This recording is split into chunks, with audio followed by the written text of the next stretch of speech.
What we gonna do, guys? Yeah. Just the four of us. Make sure it's not something idiotic.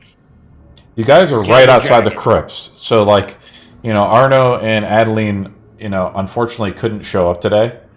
Arno's a little sick, and Adeline had an emergency thing with her dad. Not her dad, her job. So, I guess we can.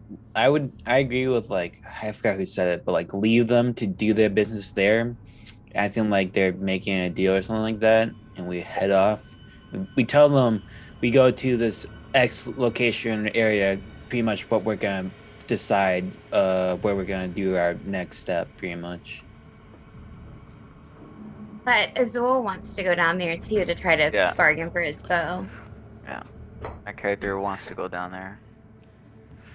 Does the DM have something on the side ready for us to do? I have all kinds of tricks in the bag. All right. The thing is this is like a thing where, I know last week she got her thing taken, right? What? From the king. Yeah. So yeah, let's do a little crew recap and figure out where everybody's at and what's happening really in the world.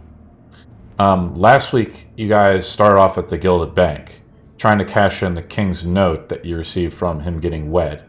You exchanged Arno's cup, which was very valuable, for a banknote. Cordar went initially in there to scout it out. It was pretty dangerous, got some bad vibes, and kind of jetted out of there to kind of figure out what was going on. You guys met up with him, and the bank really wasn't all it was seeming to be. It might be an illusion, or parts of it might be an illusion, or cast by greater magic. And of course, there is some type of sphinx or something in there. And also definitely a magical monstrosity type creature. And also a dragon who tried to compel Exodin to go retrieve this cup back from the king. In fact, it was very dangerous, and Exodin had to get this curse removed. He offered the Church of Meatol a hefty offering, enough to rebuild the church, to hire the masons and the stoneworkers and all those people to actually start rebuilding some of the temple district in Stormbrook.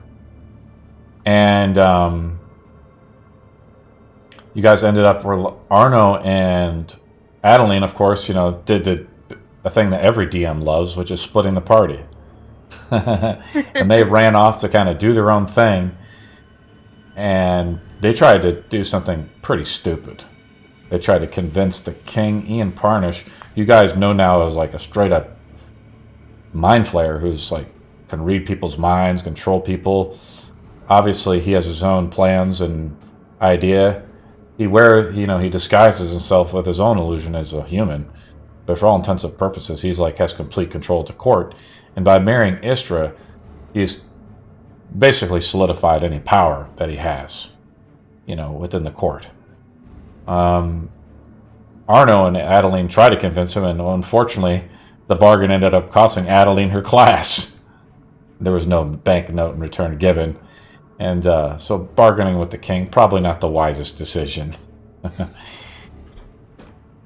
then, of course, you guys all went to the graveyard because they had also concocted another crazy half-scheme idea to try to convince Ellarian, of all people, to make another deal with basically the devil. We have sort of an identity crisis with the party in general. About half of you guys are goodies, and the other two are kind of evil. Which is totally fine, but you guys can do whatever you want. But as a DM, I obviously want to keep the group together to make my life easy.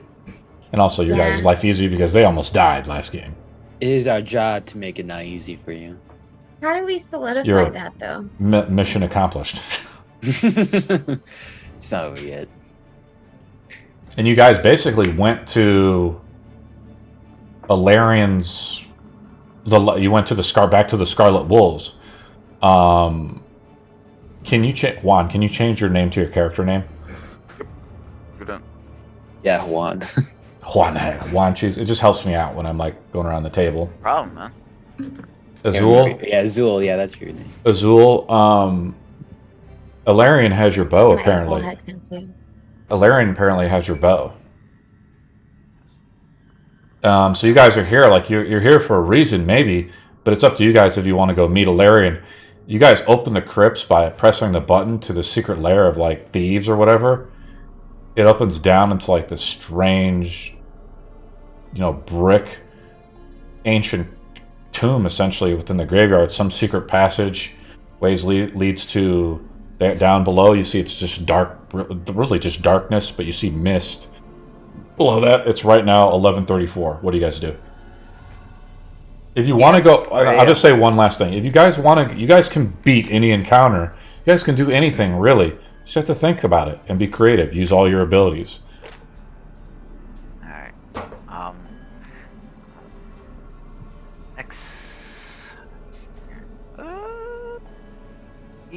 X and Eve's been here before. Lead the way. I'm pretty perceptive, so or persuasive, so I'll help.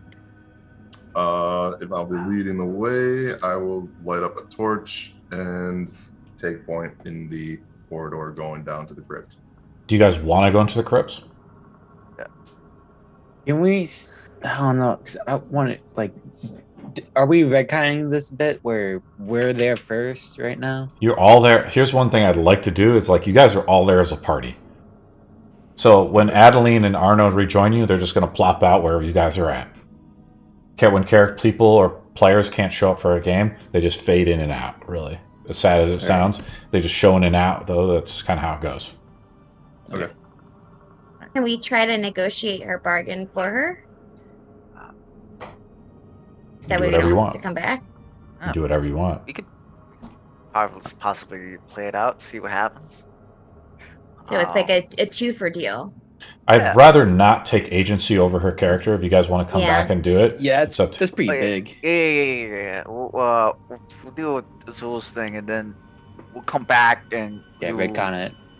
Yeah. Because Accident, if you remember, like Ellarian can be kind of unpredictable. To kind of recap with her, she has apparently Thomas Vigil has been turned into a vampire spawn. Thomas Vigil also has claim to the throne and maybe a rightful claim.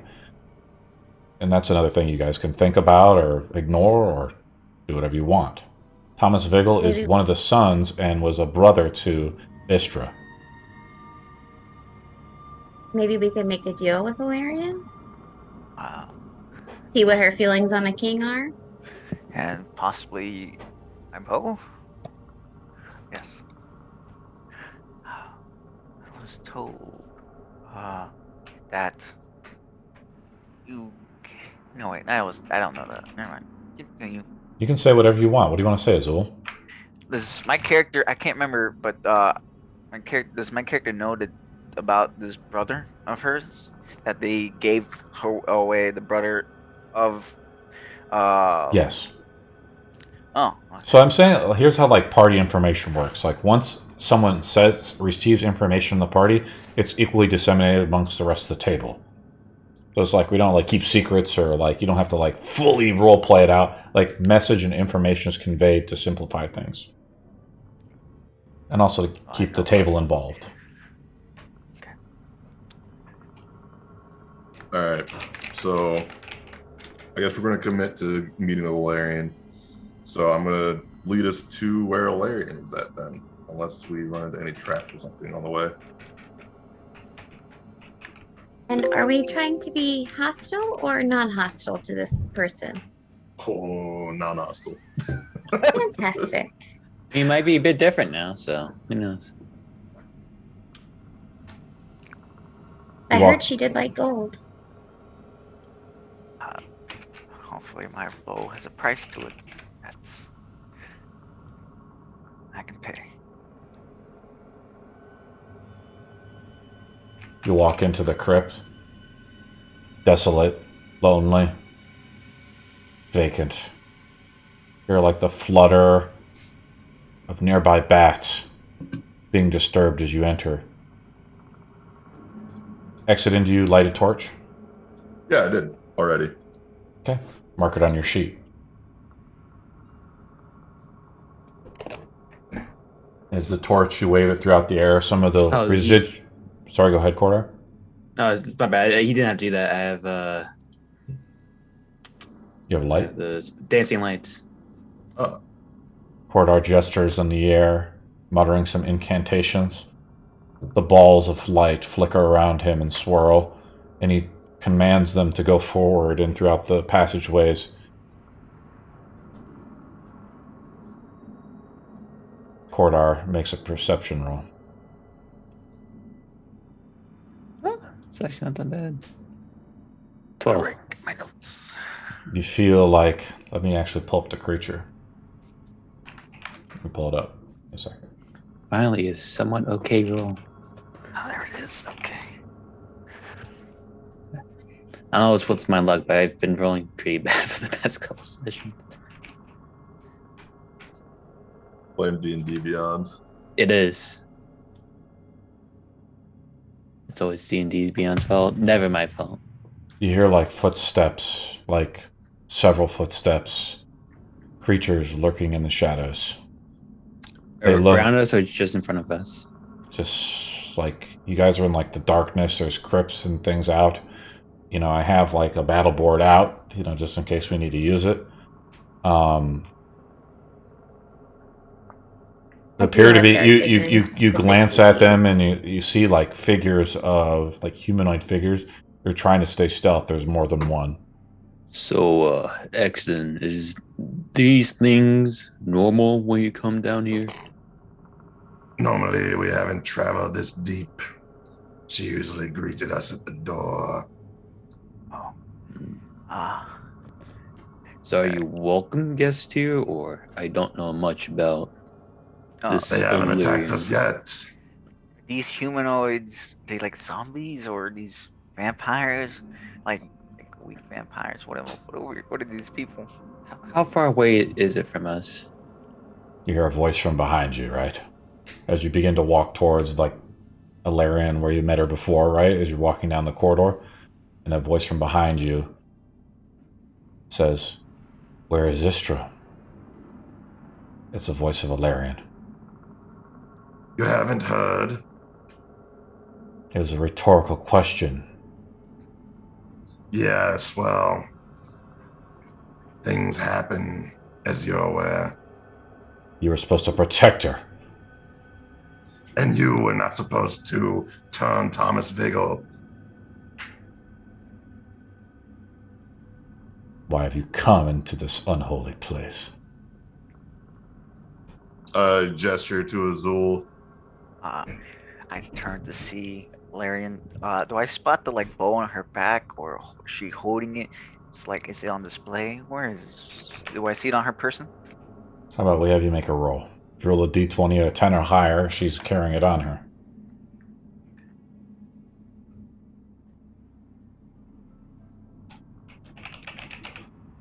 Ellarian is a very feminine woman, Azul. 17. She walks with a swagger. She's dressed in red. She wears like almost like thigh-high leather boots with a red corset. Her hair is white.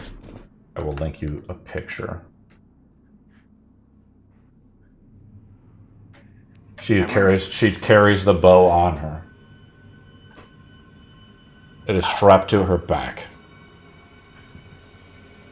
Her eyes like glow with red in the darkness.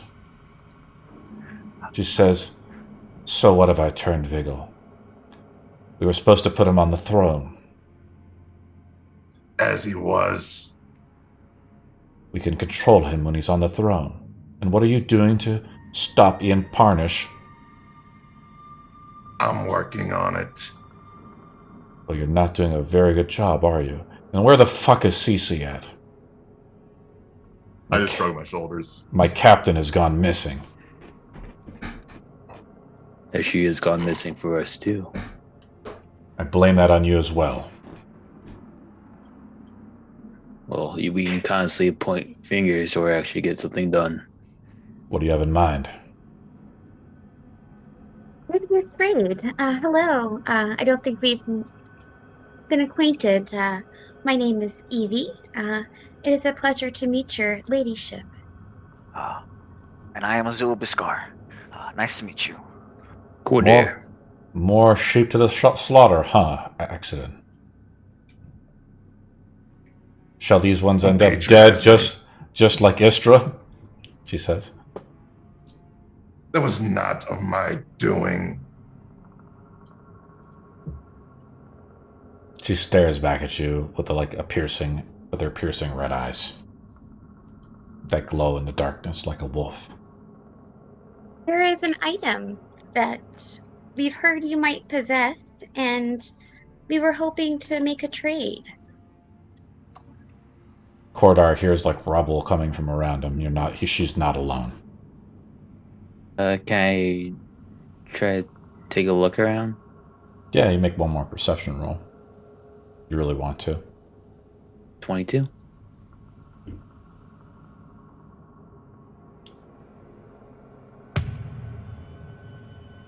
You thought you see something, but they're fast. You lose sight of them. She's like, I've been at work too, adding to our numbers, she says. The guild will become strong once we take over. You want this king gone? That's the plan, and then we could put Vigil on the throne. And he'll be under our control. Do you know what he truly is? Who? Ian Parnish. She perks up with interest. We may have some information that could be very valuable. I have traveled quite a long way just to find this man, and he is no man, I can assure you. Apparently he's become in possession of a few dark artifacts, from what we understand. It's quite more than that. She listens intently. He is not human. I believe he is what they call a mind flayer.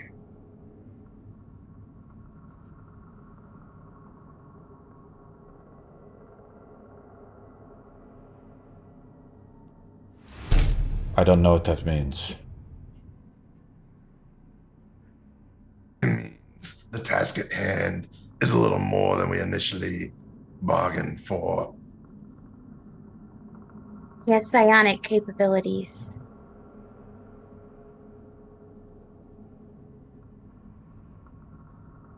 Go on. He can control people, and I heard that Istra was dead, and now she's walking around. Controlling people is the real power. It's real power and might. And what are you going to do about it? Well, maybe we could do something together. What do you have in mind? Well, you seem to be very powerful in the city, and I am not from here, but I have been tasked with gaining information, and if I am able to destroy this Ian Parnish and all of the evil that he will bring, not only into this plane, but many others.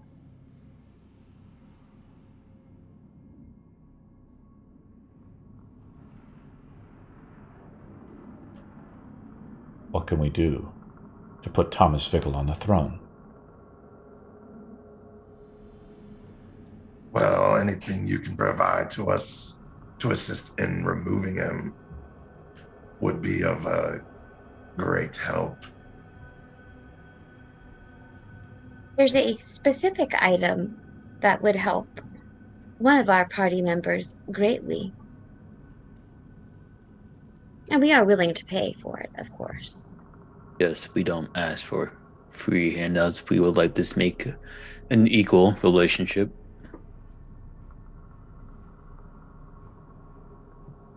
She's interested. She sits back on a chair and kicks her feet up. Do you know anything about these fingers that he's been collecting? Unfortunately, I don't. She says. All I know is We can't get any inside guards into, or insiders into his operation. The slaves say a few whisperings, and people go missing in the night around the palace. But beyond that, we can't get close to him. Yes, I could imagine he would keep only those under his control nearby. Just like yourself. Better be safe than sorry. The king thinks that we are his enemies at this point in time. There is information maybe we could gain. I'm listening. She says. Now, we've dealt with the king before, but we would need something.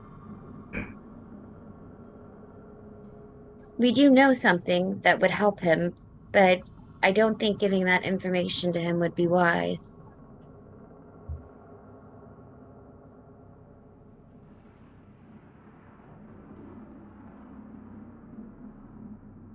Bargains and deals, back dealings, backstabbing. The closer we can get to him, the more he can trust us. It might work.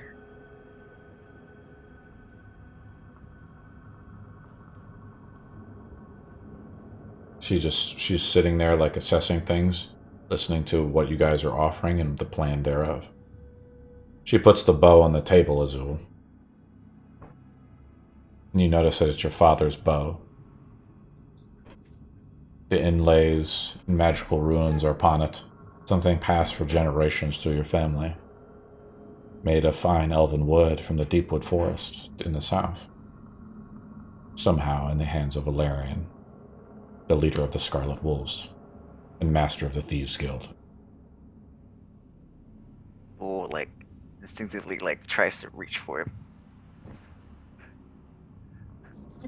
Got it. You control your urge to, show something, maybe show the vampire your true intention, not to startle her. What do you guys do? Or what do you say?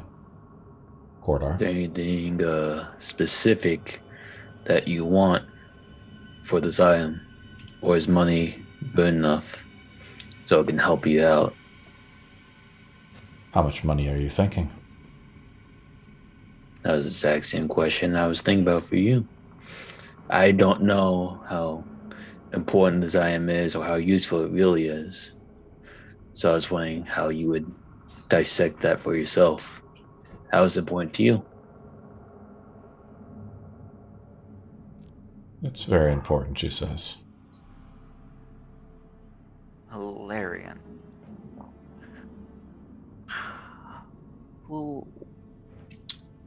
Where is the person that gave you this bow? Roll a d20, Azul. If you roll low, something bad. If you roll a 20, something good. In the middle with the 12? Kind of in the middle, right? Kind She says it's none of your concern. Items are pawned by us all the time. We have fences everywhere.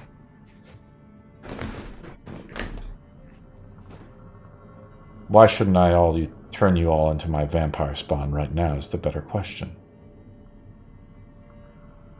Well, how are you going to get to power without our help then?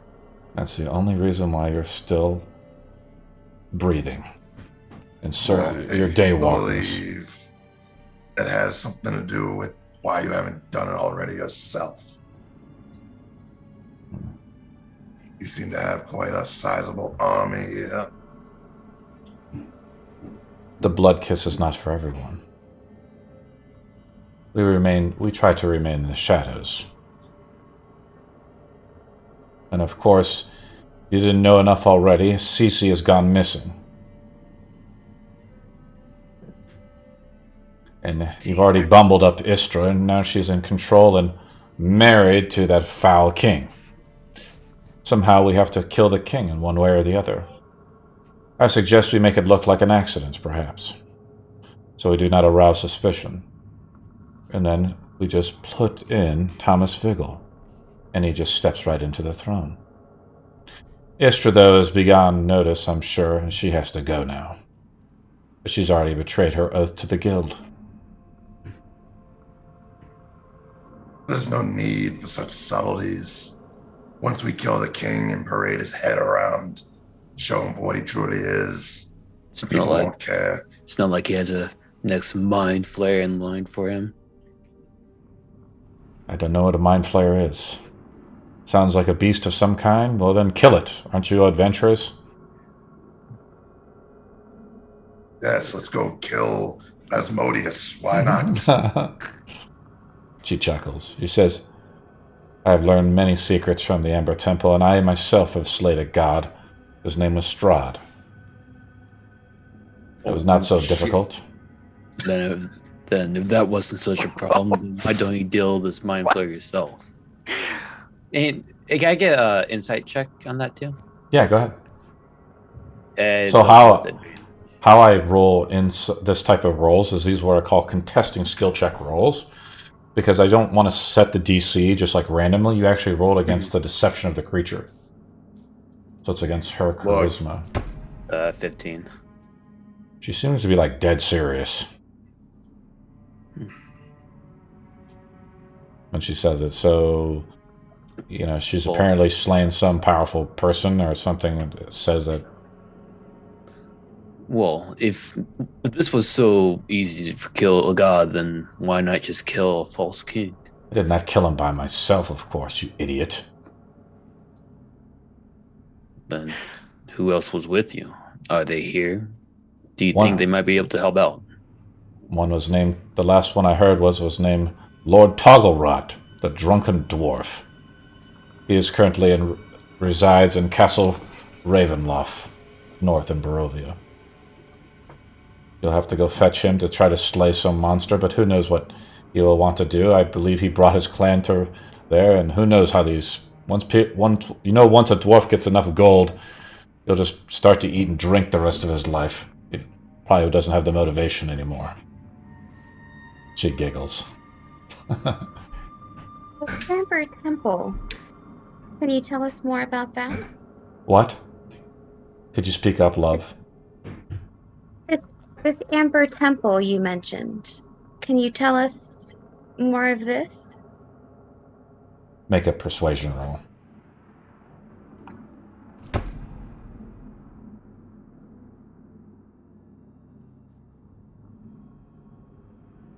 22.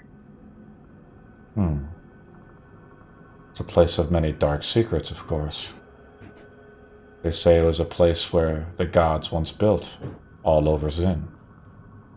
It harbors secrets to teach us lower mortals. Don't bother going, it collapsed when we did a great deed. It's buried under a mountain of rubble at this point. But continue on probably somewhat more important conversations. Do you have a price for this important items of yours? Or do you want us to try to guesstimate of what you value for this important item? I'll make you an offer. Alrighty. I want to hear a fucking plan to kill Ian Parnish for starters. So I could put Thomas Vigil on the throne before we even start the negotiation. She says sternly. He does not get to the Junie Rizu, who has a third finger. That is, I think, of the utmost importance. If you bring me the fingers, all the better. If not, I could give two shits. I want Thomas Vigil on the fucking throne by the week's end. That's a big ask. Figure it out and tell me a plan then.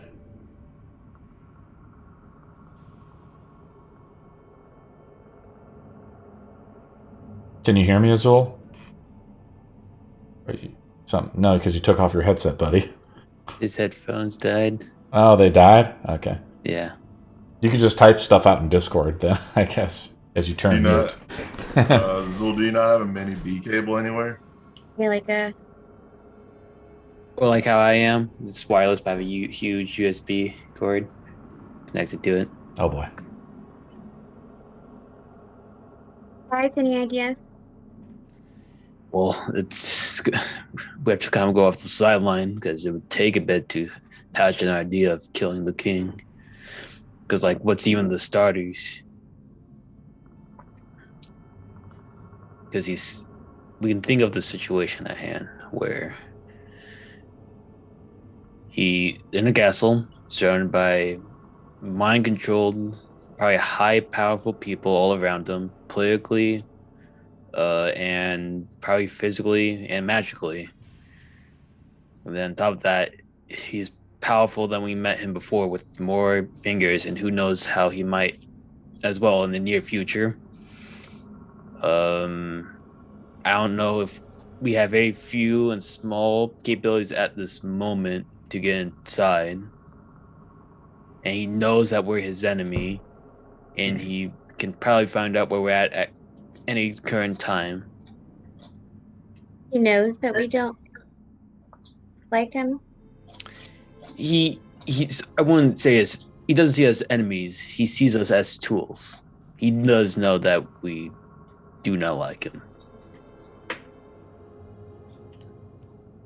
Well, with your underground trade, Ellarian, do you have access to items that we could purchase possibly to increase our strength to be able to go up against such a foe? It would be important to know what this item can do for us. So if we can't find out, maybe this could be one of the keys to do that. Can we know what it does? Make a persuasion roll, Cordar. Can I give him advantage? All I want to kind of start doing it is, you guys can, instead of like saying, hey, I can roll advantage, you can just roll on your own if you want to try to influence, but one other party member can roll and use their roll as well, right? Yeah. I kind of like that idea instead of just like using advantage, because I've noticed like a lot of players do it and they're like, let me give him advantage. And you are kind of talking to him, Evie, but it's just easier if you both roll, I guess. Yeah, right? Yeah, exactly. You guys like that rule? One. I like that rule. Yeah. 2 players 23. roll individually. Thank you. Quarter is not the most persuasive. So Evie, you're trying to figure out what the bow does? Yes. How I use it is I call out some idiot's name, like Exodin over there. I swear his name, and then I kill him. You have any demonstrations you can show us on the creature nearby? None of us, of course. She says, I want a fucking plan right now. She starts to get impatient. She's like, I don't have time for demonstrations. Either fucking put some gold on the goddamn table, or tell me a fucking plan right now. I'll drop 100 platinum. Her eyes like focus up a little bit. She's like, where the fuck did you get that kind of money, you fucking ragtag bum?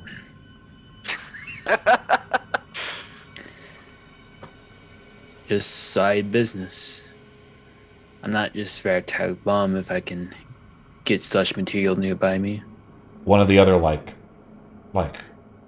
another person comes out from the shadows that was like around and takes like a bag or a sack and starts to scoop the coins off the table and put it in it. This guy looks like he's a vampire spawn. Is that a deal then? He says, what? We haven't even... You guys haven't given me a fucking plan yet. This is just tribute for me not killing you. If not, I'm gonna cast... fuck that. What an asshole. How about I'm gonna cast Frostbite on that little thing. You're gonna cast evil magic, or should we roll initiative as Cordar begins to cast hostile magic? No. That was a joke. I have the battle board where you can just plop it out, guys. It's okay. No. Fucking asshole. She's like, I'm for it at this point. She's stealing 1,000 gold from us. The king thinks I'm a courtesan. I could make my way into the castle and get these guys in somehow.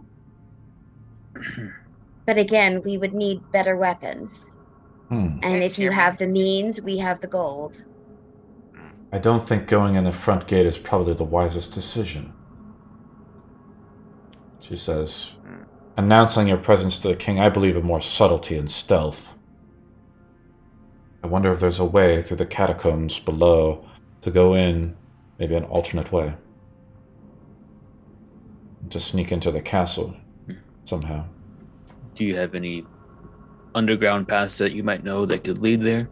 She chuckles a little bit as echoes throughout the whole chamber in the crypts that she's in. She's like, long ago these humans built all these tunnels and God knows what, for what reason we do not know. Sewers and things like that, right? Throughout, beneath of all Stormbrook. I'm sure they lead somewhere. I'm sure one of them goes under the castle. So... We have an entry point. All I know is if it bleeds, it can die. That could be a good beginning of the plan, is search throughout the labyrinth down here and find an entrance to the castle.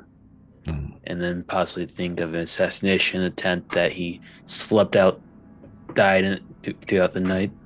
Some maybe high political figure didn't like him. That could be the accident, or going off to somebody else. Or maybe Istra we could frame her for the murder. She would have the motive. Here's a good one. Why would Istra want to kill the king? Well, where's her brother?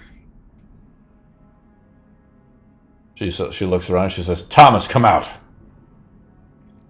Thomas kind of comes out around the corner. He says, yes, milady. Mm-hmm. I didn't even work on my accents. He's probably has a British accent of some kind. Yeah. Well, yes, milady. Thomas has a mustache, brown hair. He's dressed in a fine noble's clothing. While it is a little dirty and dusty under the crypts here, he has a nobility and swagger. He still remembers who he was and what he is. He's a vampire spawn. Well, we can use that as an excuse where apparently now she's married to the king, but yet the brother still isn't there. The excuse could be he's held under political captive, and as long as he stays married with her, then he is safe under captivity. And the excuse could be she had the chance to kill him in the middle of the night, and then her and himself is freed. I like more a murder-suicide. She kills the king, then kills herself in grief. That, or they both killed each other in battle, in grief as well. All right, let's see here. I think we could accomplish that. It can be messy, she says. It doesn't need to make sense. Just get it fucking done. Oh. Thomas, do you know you lived in the castle? Do you know of any entrances? You were underground for quite a bit, in the sewers. I did not want to say anything, my lady, but it is true. I know a way under the castle. Well, then speak the fuck up next time, she says. Is it dangerous through the sewers to get to it, or do you know a safer route? He's like, we were told not to go under there as children.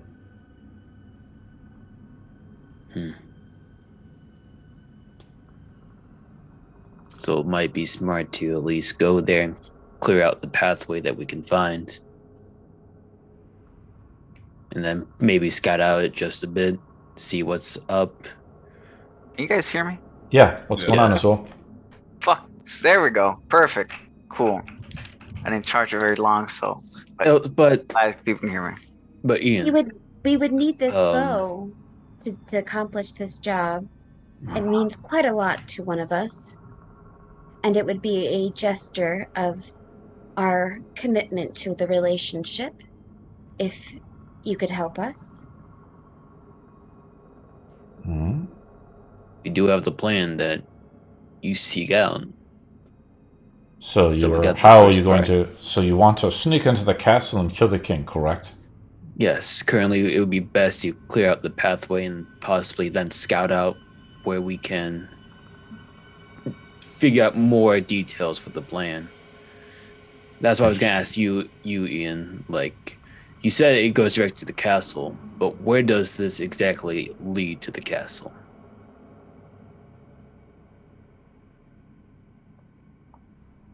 Is it in a specific room?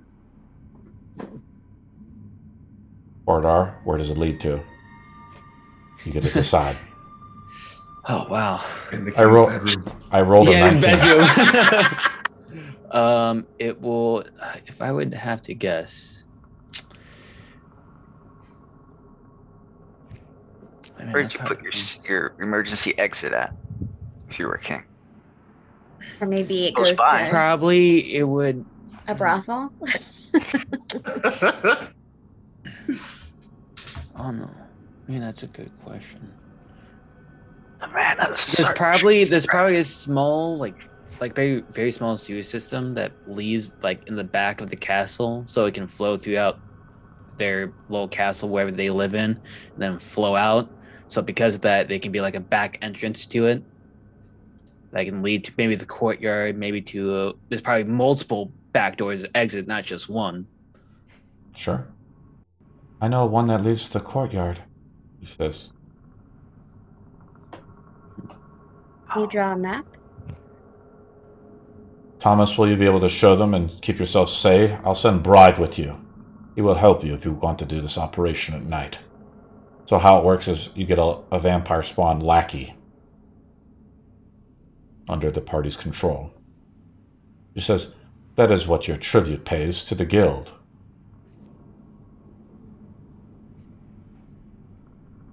Alrighty, that seems like a good starter, but if something might magically happen, it'd probably be best to have the best equipment around us, so if we can continue this deal, perchance. Well, how about you drop a lot of gold on the table and I'll decide if it's enough. Will your little rascals scoop it up again as a tribute? And what if they fucking do? What are you going to do about it? You giant sack of crap.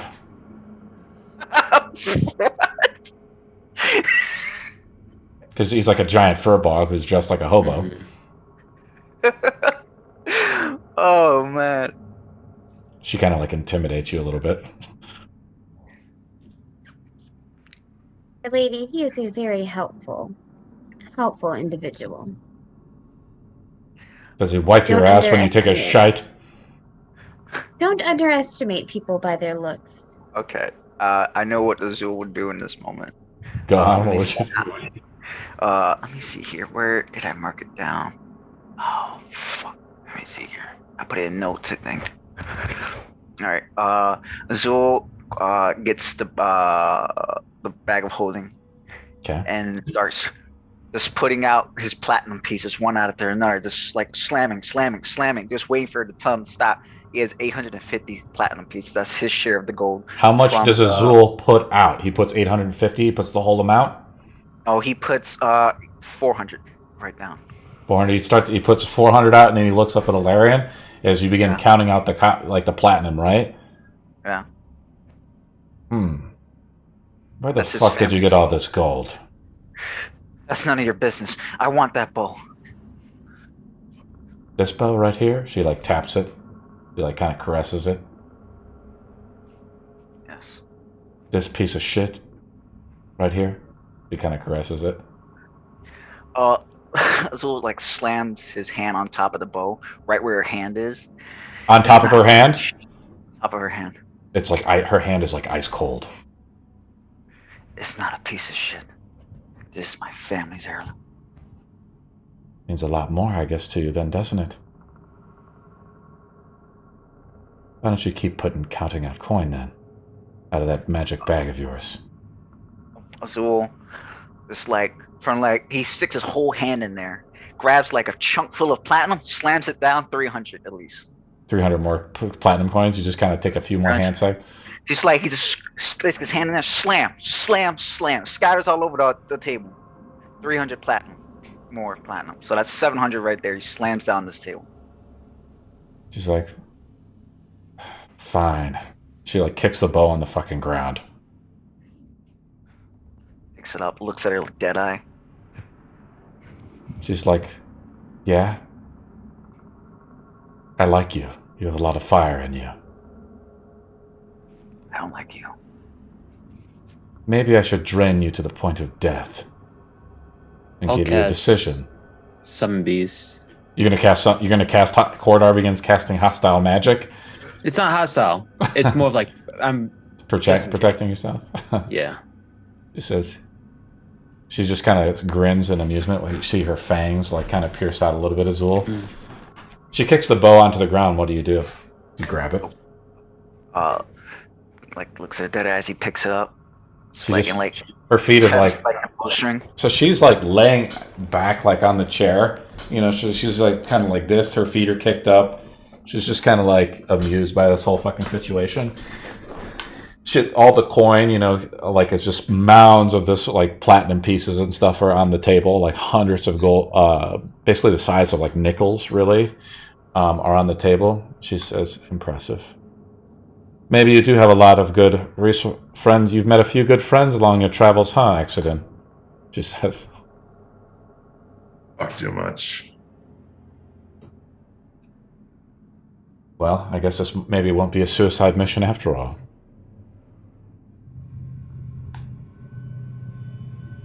So, like, you seem resourceful enough to start. This will help us rebuild the guild even more now. Thank you. Can you point us in the direction of someone who might be able to sell us other items? We can use our contacts. What do you seek? I seek a particular...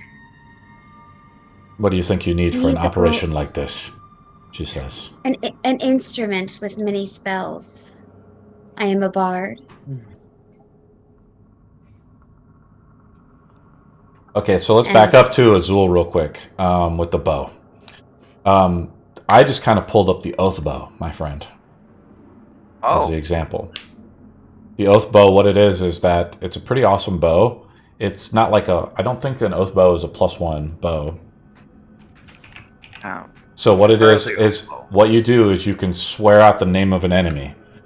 Let me take a look. I don't know if it's an action or a free action. It's an action. So it's an elvish bow, and basically you obviously overpaid greatly for it. So remove the gold from your sheet. As Ellarian is satisfied and you have the bow, unless you guys try to attack Ellarian, I guess, right now. Basically, if you call it the name of someone, it does 1d8 damage as a longbow, but you do an extra 3d6 piercing damage if you call out a name of a sworn enemy. This is a bow that Evie you've used in the past, right? With other characters as a ranger's bow. It's a very good bow. It's like of elvish make, made to kill sworn enemies. So you could call it like Ian. You could call it like Ian Parnish's name. And if your bow, arrow hits him, it does like a shit ton of damage. It also works for like other creatures and named creatures and stuff, but you have to know the name of the creature.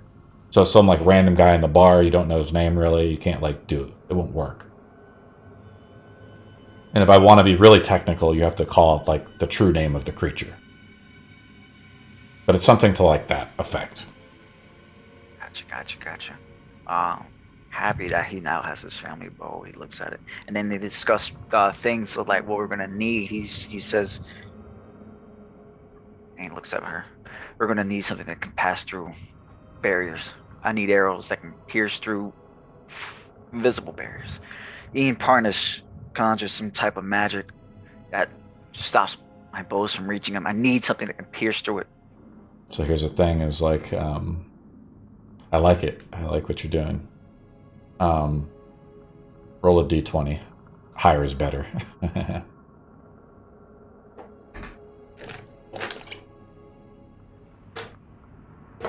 Gonna roll it up, buddy? Your thing just died again. You gotta put it back on the charger. We'll have Exit and roll it. Exit and roll a d20. Do you have anything that might be any unique potions at all that might be helpful? It's probably not high enough. She's like, we'd have to find something to break through some type of barrier. A magical scroll, a scribe, or something. We'd have to reach out and find it. Might take a while, but it could be done.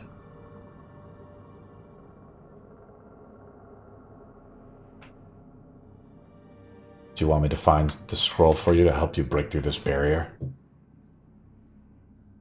That's the oath bow, by the way. I just linked you. Might as well. So you guys didn't. So how it kind of works is like the magic shop a little bit with her. Mhm. Like it's a fence. You've already shown her like pretty good loyalty by like giving her money and stuff. So the prices are going to only be 20% higher, right? Through her fences and contacts, the merchants and stuff like that. Like she's probably pretty well connected as a person. She is a master of the Thieves Guild. Let me look up this scroll real quick to give you a price on the scroll. She's interested, and you guys are putting forth a plan. She's like 700 gold for the scroll to find it. Does someone have 700 gold to find a scroll to maybe break through the barrier for Ian? Azul says yes. Azul, mark it on your sheet as Azul pulls out more gold out of his magical bag of holding and puts it. I'll split half. Okay, so you split half, so it's 350, right? Oh, I'm sorry. Yeah, it's 350. I'm gonna roll a. I'll roll a D. This is sort of like an urgent thing for her. She's like, we'll have it in 3 days. You might have any unique potions, perchance. What are you looking for? She says seductively. One that can make me phase into water. Maybe go through the systems a lot faster. Unnoticed. You roll a D20, right? With her, I'm saying if you roll a 13 or higher. Because she's probably like more connected than the merchants. Like she probably has like spies and stuff at places already. You know? 11. Yeah, not high enough. But she can find it, and she'll get it made. What are you trying to get? What type of potion? Potion of aqueous form. It's worth 500 gold pieces. Roll another D20 since you know it, and you probably know the reagents to do it, and you could try to make it yourself, right? Yes. So it's just going to be 600 gold to get it. But she might be able to have the reagents. So you Only didn't. 8. Yeah, so you didn't roll high enough for her to actually just have the materials kind of like on hand. Like she won't be able to probably make it, but you can, right? Mm-hmm. She says 600 gold, and you might be able to find something in a few days. She's like more interested as you guys are like proving that you guys got a lot of gold and stuff, and you guys are starting to show you're more serious about it. She's like, whatever you need, we can launch this attack in 3 days. So she's going to just put like all of her energy into like getting whatever resources you guys need to like basically kill Ian Parnish. In 3 days at least. For a particular lyre. I believe it's... If you want to buy the item Cordar, you have to remove the gold from your sheet if you have it. Yeah, I'll give her the 700 to actually get the item. It's 600 gold for the potion of aqueous form. Oh, 600 just to get the potion? 600 to get the potion of aqueous form. Okay, yeah, I'll do that.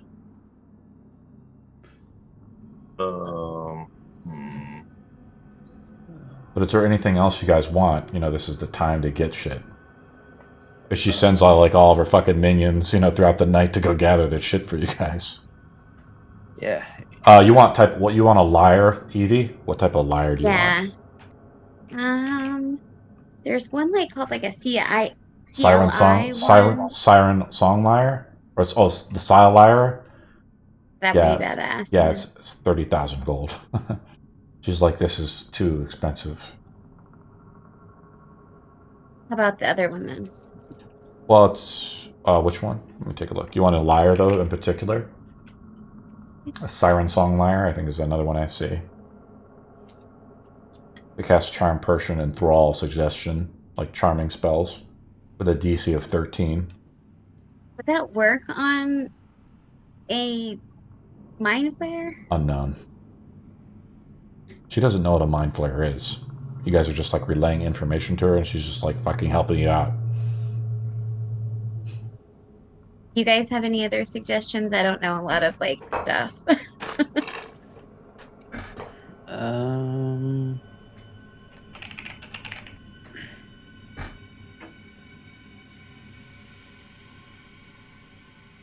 Yes, actually. There are a few more things that... Do you have any possible potion of necrotic resistance? Roll a d20.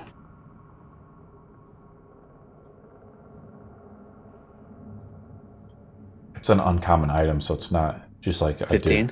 She's like, people are always trying to gain resistance to our powers. Sometimes we have to kill other vampires to get it, don't we? She has one of her minions go in the fucking back room and like they pull out a potion of necrotic resistance. How many do you have? She probably has a few of them. I'm gonna roll a d4. She has 4. I'll buy all 3 of them. The current price for one is 300. So it's 400 gold, right? Or no, I'm sorry. It's 360. Thank you, accident. 260. 360 3, each. 6, 9, 12. 1260. So she has 4 of them for 360. So 1440 is the total. And I'll pay for that. She's like, I carried them all the way from Barovia when we killed the god. Well, it'll be useful against the king. Okay. Evie, do you want anything else? I know there is like a... suggestion. I'm trying to think, there is an instrument that gives you like +1 to spell saves DC. I'm not sure though. I have to look it up. Instruments is one of those things where I've had to change it in my database because there's instrument classifications, which is like... That's the problem. It's like a weapon in a way. Like there's trumpets, lyres, things like that, which is like a classification. And then there's like the actual instrument itself, which can add like these layered enchantment effects on. Enchantment is a system I'm working on to improve magical items. Do you have any potions of vitality, perchance?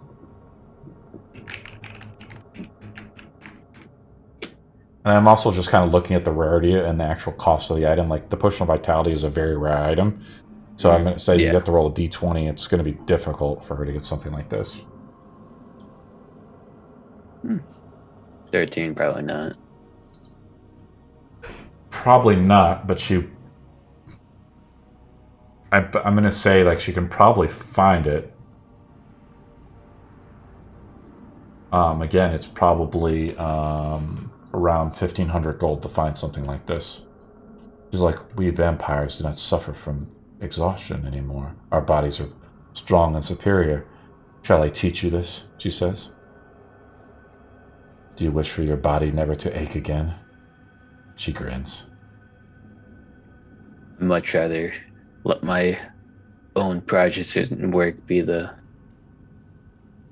answer for me rather than somebody's nice gifts they might give, but I'm not one for that. Also, just a friendly reminder, you guys have all the gold left in the temple yet to collect. Mm-hmm. Yeah, I'm using the gold that I had that they gave me. So exactly. It's not... There's still like thousands of gold coins in the temple, if I'm not mistaken. They gave me, I think, the temple is 9 days by travel by platinum to go in and try to get that bag. So I have a shit ton. I could get there and back within 1 day if I'm fast enough. 2 is probably a more realistic answer. Yeah, Corridor could do it. Come there and back within 3 days to launch the attack. Now, what it means is she's getting the items in 3 days, but she's like, I want this fucking done by the end of the week. Alrighty. So she's putting a timetable on this. She's like, if you don't get this fucking done, I'm going to hunt each one of you down and kill you all one by one. Well, right now, She what we threatens can you. do no, yeah, I get it. Your evilness is like a kind gesture at this point. If we need anything more, lay it down. She says, Thomas, don't you want to be on the scouting. throne? She's like, whatever you ask, milady. Well, if there's anything we need in the future, we'll let you know after we're done scouting a bit. See if there's any additional items that we might need to break in. We'll let you know.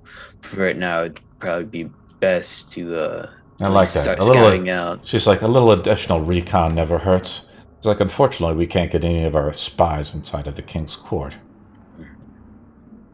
Well, at least I know I can. Would you happen to have a potion of speed and some healing potions? She's like, we don't need. Potion of speed is 300 gold. Now, the thing I don't like about that potion is it doesn't require to use, essentially, to use concentration for it. So honestly, I would change it to like, because it's the way it's described is you drink it and you're hasted for a minute. Yeah. So it adds the hasted status effect to you. It's for 300 gold, so it's like a very powerful potion. When it comes to potions, we don't directly even need that. We could also, if you have the herbs, roll a d20 accident. Yes. So So accident you rolls a lot. I can always make more. So accident needs just to roll like, let's see what accident rolls for starters. A 3. So Cordar, you can roll. You like ask for the reagents to actually craft the potion. So you roll 19. So she has the reagents to do it, and so when she asks for the reagents, it's only half cost. So she'll only charge you, I'll say 160 for the reagents to make it. I'll pay for it. I'll roll. How about this? I'll be kind of cool. She has enough to make 2. She has enough to make 2 of those potions for that cost, for 160 each. So what type of potion? The potion of speed. Okay. I'll pay for both of those. Okay. Reduce it from What your about sheet. it? But I look at accident, but this doesn't guarantee that this is just the items you created. It doesn't fully guarantee that. Yeah, it'll be Cordar has to completed. roll. Better than none.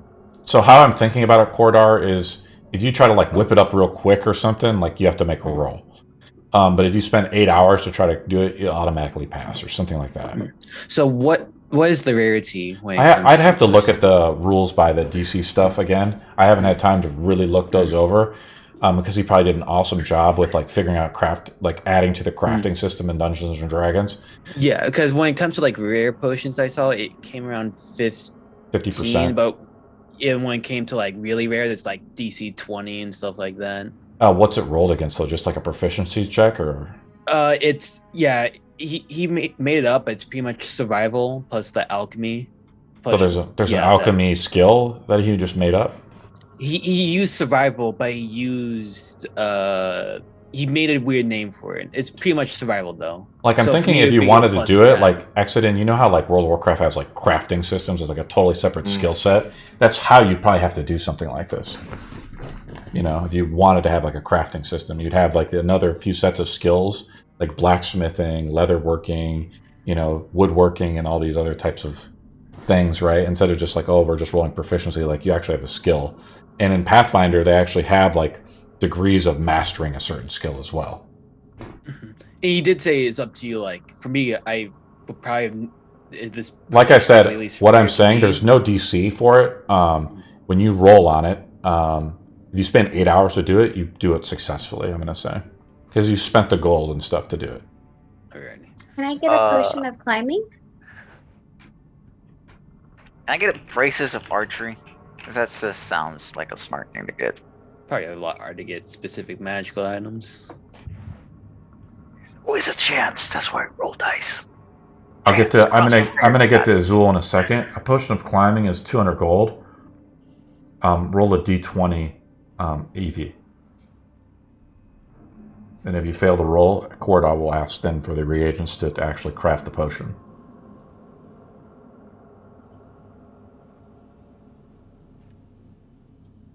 So she has it. It costs 240, the potion. She's like sending her like, vampire spawn minions into like some room in the back where they're just like pulling potions and like, or the herbs and things that they've collected. You assume like they're already like this quote unquote the Guild of the Scarlet Wolves. Like you guys were gone for like a week or two, and she's already started to make moves, right? She's like has vampire spawn now. Like she's doing stuff. Her influence is starting to expand. Oh, we gotta take her out. Well, I'm just telling you what's happening, really. But she could be a useful ally too. It's up to you guys. As Azul asks her, like she kind of gets Azul's attention. She says, "Tell me, why is this bow so important to you?" She looks deep into your eyes. You have to make a charisma saving throw as she begins to charm Azul. Let me just get to there. Oh, I have advantages of being charmed, I think. Or was that put to sleep? I can't remember. I think it's charm. It's charm. Are you elf?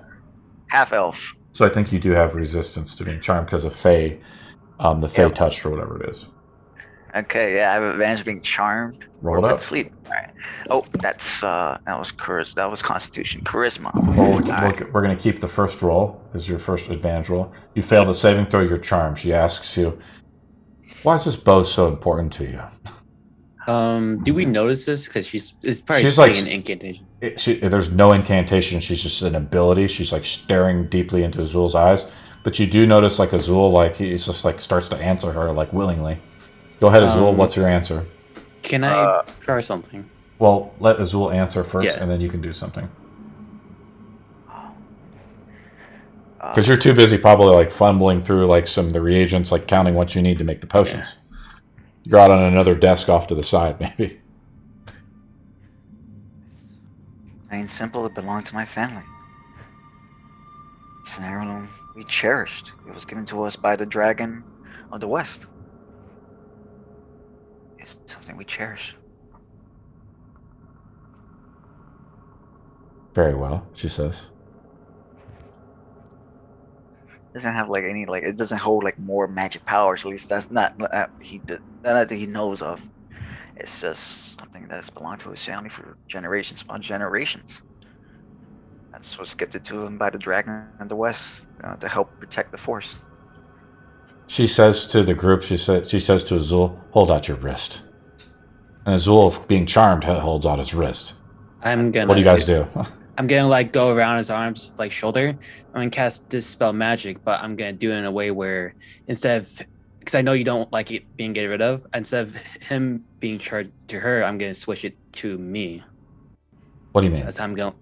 Like you said, you want to like instead of like getting rid of this Dispel Magic, you just want to like manipulate the magic instead, right? That's how you want it instead. In other words, you're trying to. I'm a little I'm interested. He wants to transfer the charm to He'll be himself. all right. He'll be all right. Well, that's a cool way to dispel. Yeah, because I thought you just don't like it being get rid of. I thought you just want to manipulate it instead. So that's my way of manipulating it. So you're trying to take on the charm effect some way? Or if I can get rid of it, either way. You go up and like distract Azul, and like Azul like holds out his wrist still, like, and you try to just like get his attention. He's like a little unfazed, I guess. Yeah, I touch him, cast a spell. I'll let you make a roll. You have to beat the DC of the ability. Would that be a Kana roll? Just make a D20 roll and just see if we're in the ballpark for starters. What do you want to do, Accident? If I were to see this, I would be grabbing his arm to pull it back. Everyone's so close to me. It's so great. I'm trying to save me. Accident makes a roll too. What do you want me to roll? Again, the same thing, like a D20. Yeah, I rolled an 8. You didn't roll high enough to break him out. Fuck. But Accident, like she sees Accident, she's like, she looks over at Accident. What? She just kind of grins as you guys kind of like step in the way, And Azul is still kind of charmed for some reason, though. For now, you guys are blocking his way. He still start walking toward, getting his arm. He can't. Azul breaks out of the charm as Accident, before it grabs your wrist pretty tight. It like breaks out of your charm. Like Guys, her. Like, what the fuck? She's like, I like you. You could be a good pet one day. Not a pet. A And person. more moves like that, and the deal's off. Yeah. But for right now, I think that's Make an intimidation roll, Gordar. intimidation. I'm very intimidating. I'm a very skinny boy. Yeah, my charisma is so high you can feel it. You don't need any more pawns, do you? Computer's about to die. Real quick, I'll be back. But Azul's I having think some that's- technical issues. that's probably. Can I also roll intimidation? Yeah, sure, go ahead. I already made my roll. Go ahead. Damn. She looks over at Action and she's like, all right, we don't need to be hasty now.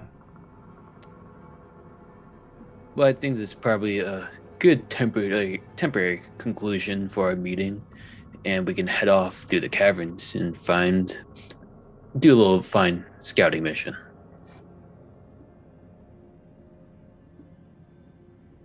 Where are you staying at? I would think it'd probably be best to stay down here and not constantly go in and out. And them You want to possibly- stay here? She chuckles. And a few other vampires spawn, like, laugh a little bit.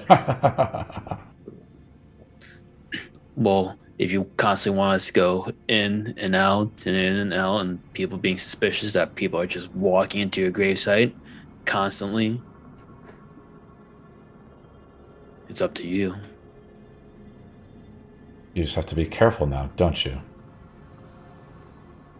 We have to be careful. True. Well, you're welcome to stay here. She points to, like, a crypt. He's like, Ain't- you'd be right at home. That's comfortable. Azul has the bow, right? Evie? Yeah. Oh. I linked the bow in the chat. The oath bow. Obviously, Azul's overpaid, but you've earned essentially the favor of Ellarian. But I'll look at the groups like, is there anything else we need to do? Or do you agree that we should probably scout out right now in the middle? Is it nighttime right now, or is it still middle of the day? It was 11 Middle. something. Okay, It's so we can. 12:41. So that means I could finish up one of these spells right here for the next 8 hours, and then we can head out when nighttime hits. Is there a library anywhere where we could like learn more about mind flayers? There's a library in the castle. Yeah, exactly where we gotta go. I don't know. Yeah, I don't know where else. She's like, in the if city. that's all, I have to go get my beauty sleep, she says. You have, Does she have any potions of healing? Graces of Oh, archery. that's right. How with just regular potions of healing accident? Yeah, I would just get like 4 of them. So what I'm going to do for potions of healing, I'll roll a d6. She has only 4 potions of healing. Each one is about 60 gold. And does she have? Can I roll for? Do you have any greater potions of healings?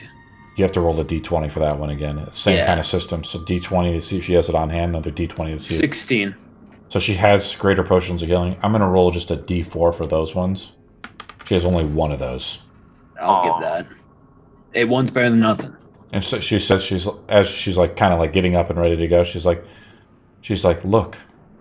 She looks over to Azul and she takes like a dagger that she has and she just cuts her hand. You see the blood like seep out and just like come back in and heal. She's like, what do you think? Do we actually need that junk? No. She says, you should join us, Azul. Become more powerful than you ever imagined. Not happening. Not anytime soon. Never say never. Now that you have braces of archery. You- she says, and she says, and she just walks away, and she has like a swagger to her hips. What do you guys do? Do we want to Exit in, you kind of look around a little bit. It still feels like you're being watched, like there's other creatures, around. You see like a few like beady eyes, in the darkness. We've got what we came for. Shall we move out? Well, do you want to leave or wait until it's nighttime, or is something else you have to do? I don't like being here. So I wanted braces of archery. I'm gonna say, and maybe some bottles of poison. this is attached to like the sewer system, right? Like we could travel somewhere else within these tunnels, or is this a separate like place? Did we get a map from the Thomas? Well, There's no map, but Thomas is like there, kind of like standing around, I guess, and he's like, there's another vampire spawn. His name is Bride Dragon Knee. So he's like a lackey if you guys need him. He doesn't travel at night or anything like that, but he's there to like kind of help you out if you need help. You know, also to kind of help you out if you're going to attack Ian Parnish. Now, this other stuff, so there's a scroll of a scroll that's on its way, right? In 3 days, and some of the other items, like I think Cordar, you got an item, and it's not going to be available for 3 days as well. We should probably get our deposit back on that other bow that we put. Yeah, it was potion of vitality. I guess we could go visit my date. Your date? You want to go to the magic shop? Are we going to the magic shop, guys? I'll go to the magic shop. While you guys go there, I can go out and retrieve the rest, as long as you can hand me the bag, Azul. Oh, yeah. He scoops out the 150 gold, silver pieces he has, platinum pieces he has left into his pouch before you go. And I hand you an additional 200. Just who knows what might happen, so we're spending it sounds like to me like we're spending some time. We're going to spend 3 days of downtime, essentially. As Cordar is going to fly there, spend a day collecting the gold, fly back. Correct? He's going to come back with a whole bag of holding, right? How many coins are left? How many coins are left there? So at the beginning, they gave me 7,000 gold. I'm trying to figure out. Let's take it. I don't want to be ultra technical about this. It's just something to think about. Let's take a look here. Yeah, let's go back. Let's try and keep track how much gold. I know I just spent like my portion of the. I know somebody had a picture of how much gold. So the bag of holding can only hold up to 500 pounds, right? There was less than 500 pounds left there. But Adeline, I think, has the exact amount of gold that was left. Okay, so Adeline is the one kind of keeping track of it all, right? So for brevity's sake, Cordar is going to collect all the gold. It'll fit. There's just something to think about going forward. Is the bag of holding is not like some infinite, pocket dimension, really. It only can hold up to 500 pounds. Yeah, I know there was definitely less than 500 pounds. So it wasn't an insane amount. So let me take a look here as far as coinage. I know 50 coins make a pound, correct? Yes. And there's 500 pounds. So 500 times, it's 500 times 50 is how many coins you actually do it. And that's 25,000. Yeah, so less than that. 25,000 coins. If that's all you put in the bag of holding. I think it was less than 25,000 gold or 25,000 coins total. I'd have to pull up the treasure sheet. We really want to be technical. But for brevity's sake, you guys can fit it all in the bag of holding. So Cordar will be able to do it. It'll take him, by the time he comes back, it'll be day 3. So you guys have a few days. Evie goes to the magic shop. Right? So Cordar, you just take off, right? Now? Okay. Azul, Exodus, and Evie are still in Stormbrook then. You have one thing, though. When I do come back on the 3rd day, can I finish up the potions that I have? Yeah, we're just going to see Rashad right now, though. As you guys are splitting the party and busting my balls doing so. I mean, he's not doing anything yet. The curse of the players. Okay, so you come and see Rashad, Evie. Oh, my love. Did you enjoy your evening the other day? He gives you like 2 little smooches on the side of your side of the cheeks, kind of like what a European would do. Oh yes, my lord. It was such a magical evening, now wasn't it? Please, just call me Rashad, milady. Ah, yes. Well, I believe we put a deposit down on a bow we no longer need. and we were Oh, wondering that's so if sorry to hear. could we maybe put that deposit on another item? Oh, what were you thinking? Braces of, What do you want? braces of archery. Bracers of archery.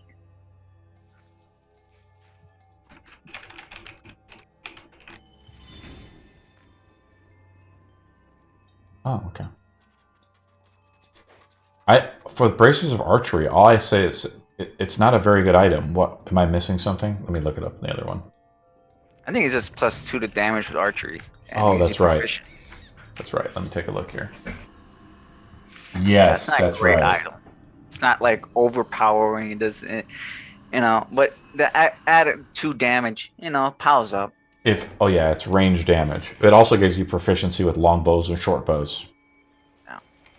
So if someone wasn't proficient, you can use them now. But I'm already proficient. Make a d20 roll, Evie. For this, remember, it's like a 15 or higher.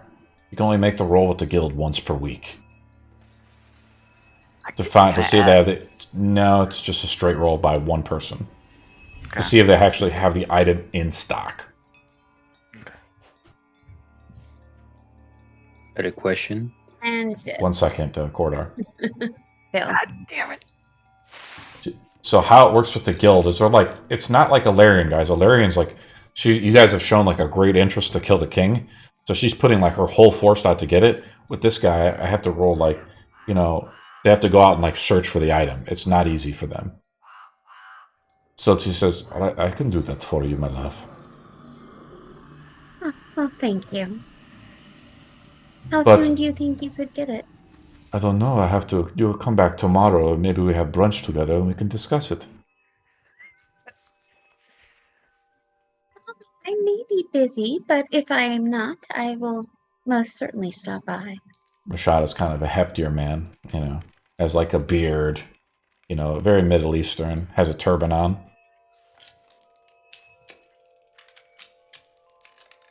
And I'll give him a nice kiss goodbye. Okay. He says, charming as always. Hopefully that will not be our last date. Hopefully. Hard to get. I like that. What else do you guys want to do? Exiting? I got something I could do. Oh man, I guess I want to try making poison instead of healing. I want to do poison. So basic poison is it's not that difficult to make. You'd know how to make it because it's just like a basic thing. I think it's 100 gold to make it. So how it works is you have to spend 50 gold on materials. Go forage for materials. If you want to just go out into the nearby forests and forage for it, Azul, over our downtime, before you do that, let's go to Exodus. What does Exodus want to do? You have 3 days, apparently. Yeah, can I trade coins in with Rashad so I can upgrade copper to silver and silver to gold? Cost you 5% exchange fee. All right, never mind. So in the 3 days, I'm gonna be initially moping around in the inn for the first day, but the second day I'm gonna return to the it temple. rains that day, so it adds to your emotional, druidiness. Oh, okay. The second day I'm gonna return to the temple and see what progress has been made. Okay, we'll go to the temple, and the next day, let me go to Cordar. Okay. Cordar had a question, right, or something? I was wondering if the Koibra was there. The Koibra? Yeah, they have one Koibra at the magic shop. Maybe you'll see Decillion one day. So you're gonna pop up. It's good to know. Return his Koibra. Yes, we get stuff like this in all the time. People show up and they never come to collect. That's why we always collect our deposits first. No refunds. He takes a puff of his pipe, which has hashish in it. Is there anything else you want to do, Cordar, before you jet off as a little sparrow or something, or a blue jay? I would request one of them, if they did go up, talk to them, which they were discussing, if they could find, if they had any like magical studded leather that has a bit more protection to it. You make the D20 roll, Cordar. Again, it's not like this is just that they have it on hand. They don't. They have to go out and find it, and it takes time to go find it. One other idea I was thinking about is every 1,000 gold an item is, it takes 1 week to produce it. This is just another enchanting idea I had. Gosh, that sucks. So, like, say so, like some like major artifact, like 180,000 gold, would take 180 weeks to make. Yeah, it's 10. Yeah, I'm just throwing it out there as an idea. This is just some conceptual, game design stuff. I mean, if that was so that's 10. That would make it no, you didn't month to get. You didn't get it. You didn't. So they don't have it on hand. They have to go out and find it. So it takes them like a few weeks to find the connection, and you have to put a deposit down. No, I'm good. Okay. You fly off as a bird again, right, Cordar? Yep. Okay, you're off. Yep. Boom. You're gone now. So long, you carry off the winds. There's a storm on the second day. You avoid some of the eagles and vultures. You find your way back to the temple behind the waterfall, right? It's just like it's just like you kind of figure it out, right? It's like pretty well hidden, This temple was like never meant to be found by this strange like genie god of Emos, right? Who's now in the possession of Ian Parnish. Yeah. Right? And who knows where that's going to go. Besides the gold, was there anything else that we didn't pick up? I think there was a bunch of other stuff. I'd have to look at... here's what I'm saying is whatever you didn't get, you collect now with the bag of holding, okay? Yeah. So that includes like the gallons of holy water, like everything, okay? Oh, we have holy water? Like just the gallons of holy water, just like all the fucking shit, right? You said you had the list too? I do have the list. Do you want me to... But I'm assuming the problem is you guys left Adeline to be the accountant. Now, she really doesn't miss our sessions, and like she said, after 4th of July, it slows down for her, so I'm sure she'll be here with like full time or whatever. But I'm assuming you're just collecting everything. If you want me to, I can link you the list. Yes, that would be nice. Let me pull it up. See if I wanted to snag something. I gotta pull it up. Find it. See if I got it here. Hopefully I saved it somewhere. Oh, here we go. Oh boy. It's not pretty. It's fine. I'll secretary it while they do their thing. Let me see if I can just link this through our Discord like this. It looks like it'll link it. It's a document. You see I linked that? It's called Treasure Hoard. So hopefully that makes it really easy for you to read it and stuff too. So there's like art objects. I think she sold all the art objects though. There were some mundane items. There was the Pearl of Power, which the Ring of Water Walking was sold. I don't know what happened to the wind fan. I don't know who took it. She gave me the Ring of Water Walking. I still have it. I didn't sell it. Oh, you didn't sell it? Okay. The wind fan was with Istra. Istra loses the item then, right? So some of this stuff is like changed, obviously, right? And so there was also 29,000 gold pieces in coinage. But again, that doesn't equate. So like, for instance, you have 25,000 gold pieces. Remember I just said that the bag of holding, let me take a look, can only hold 25,000 coins. So even you guys have already spent a lot. You guys have already spent a lot of gold coin too, right? So you guys are under the cap, but for all intents and purposes, the bag of holding is full. If you're just carrying around the stuff. I'm over carrying capacity too now because I have that 9,000. I'm gonna have Cordar make a D20. I'm gonna have him make an insight check. Insight. Yes. I get advantage with insight. Yes. What the? Thank goodness, because that's the first one was natural 1. You roll with advantage. Yeah. Still, I want to say the DC's 10, so you have to figure it out on your own.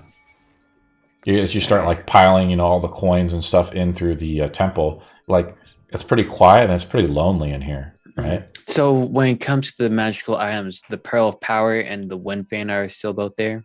No.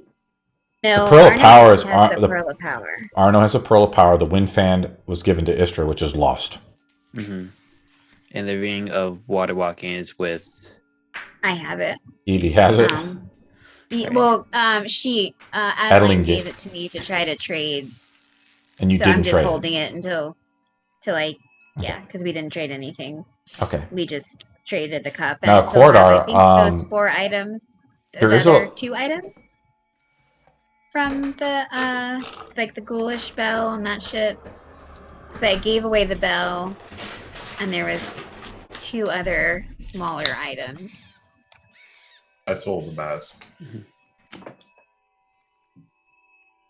And there was like a few other artifacts that Arno had in possession of. He was like going around stealing them in that room.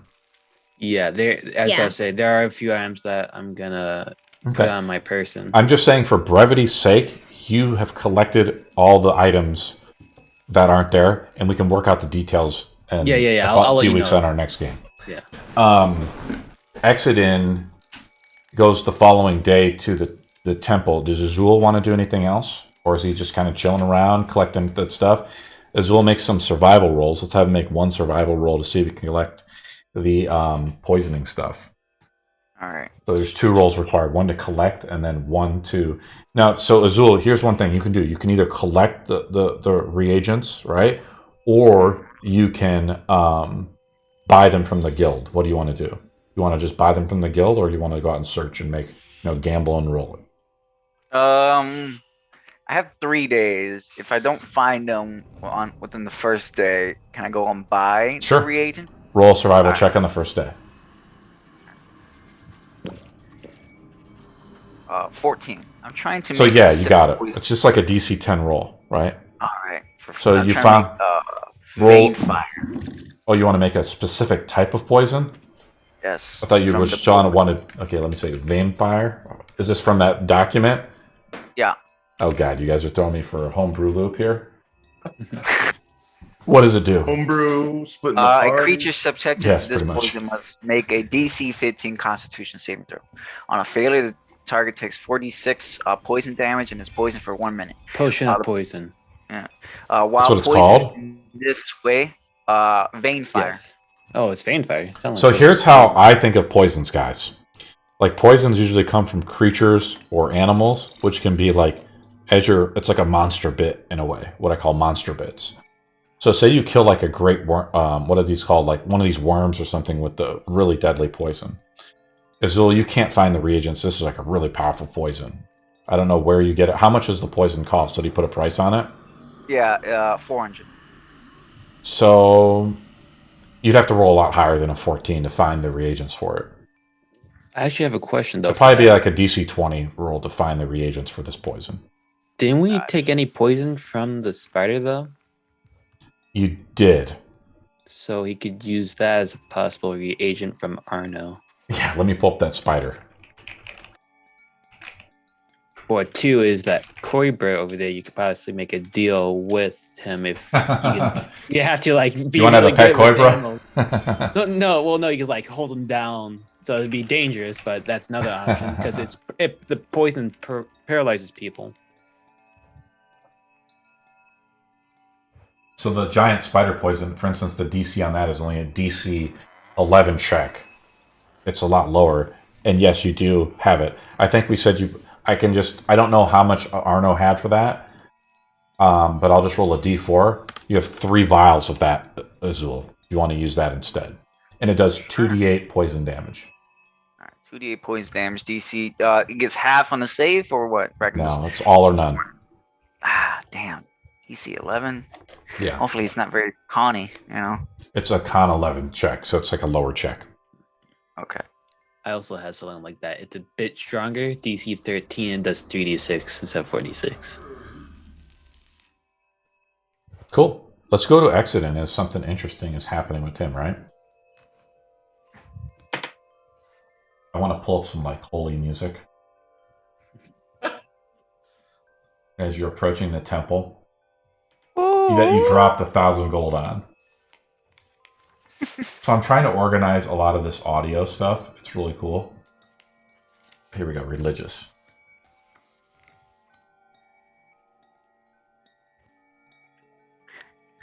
I'll try this one here. The back.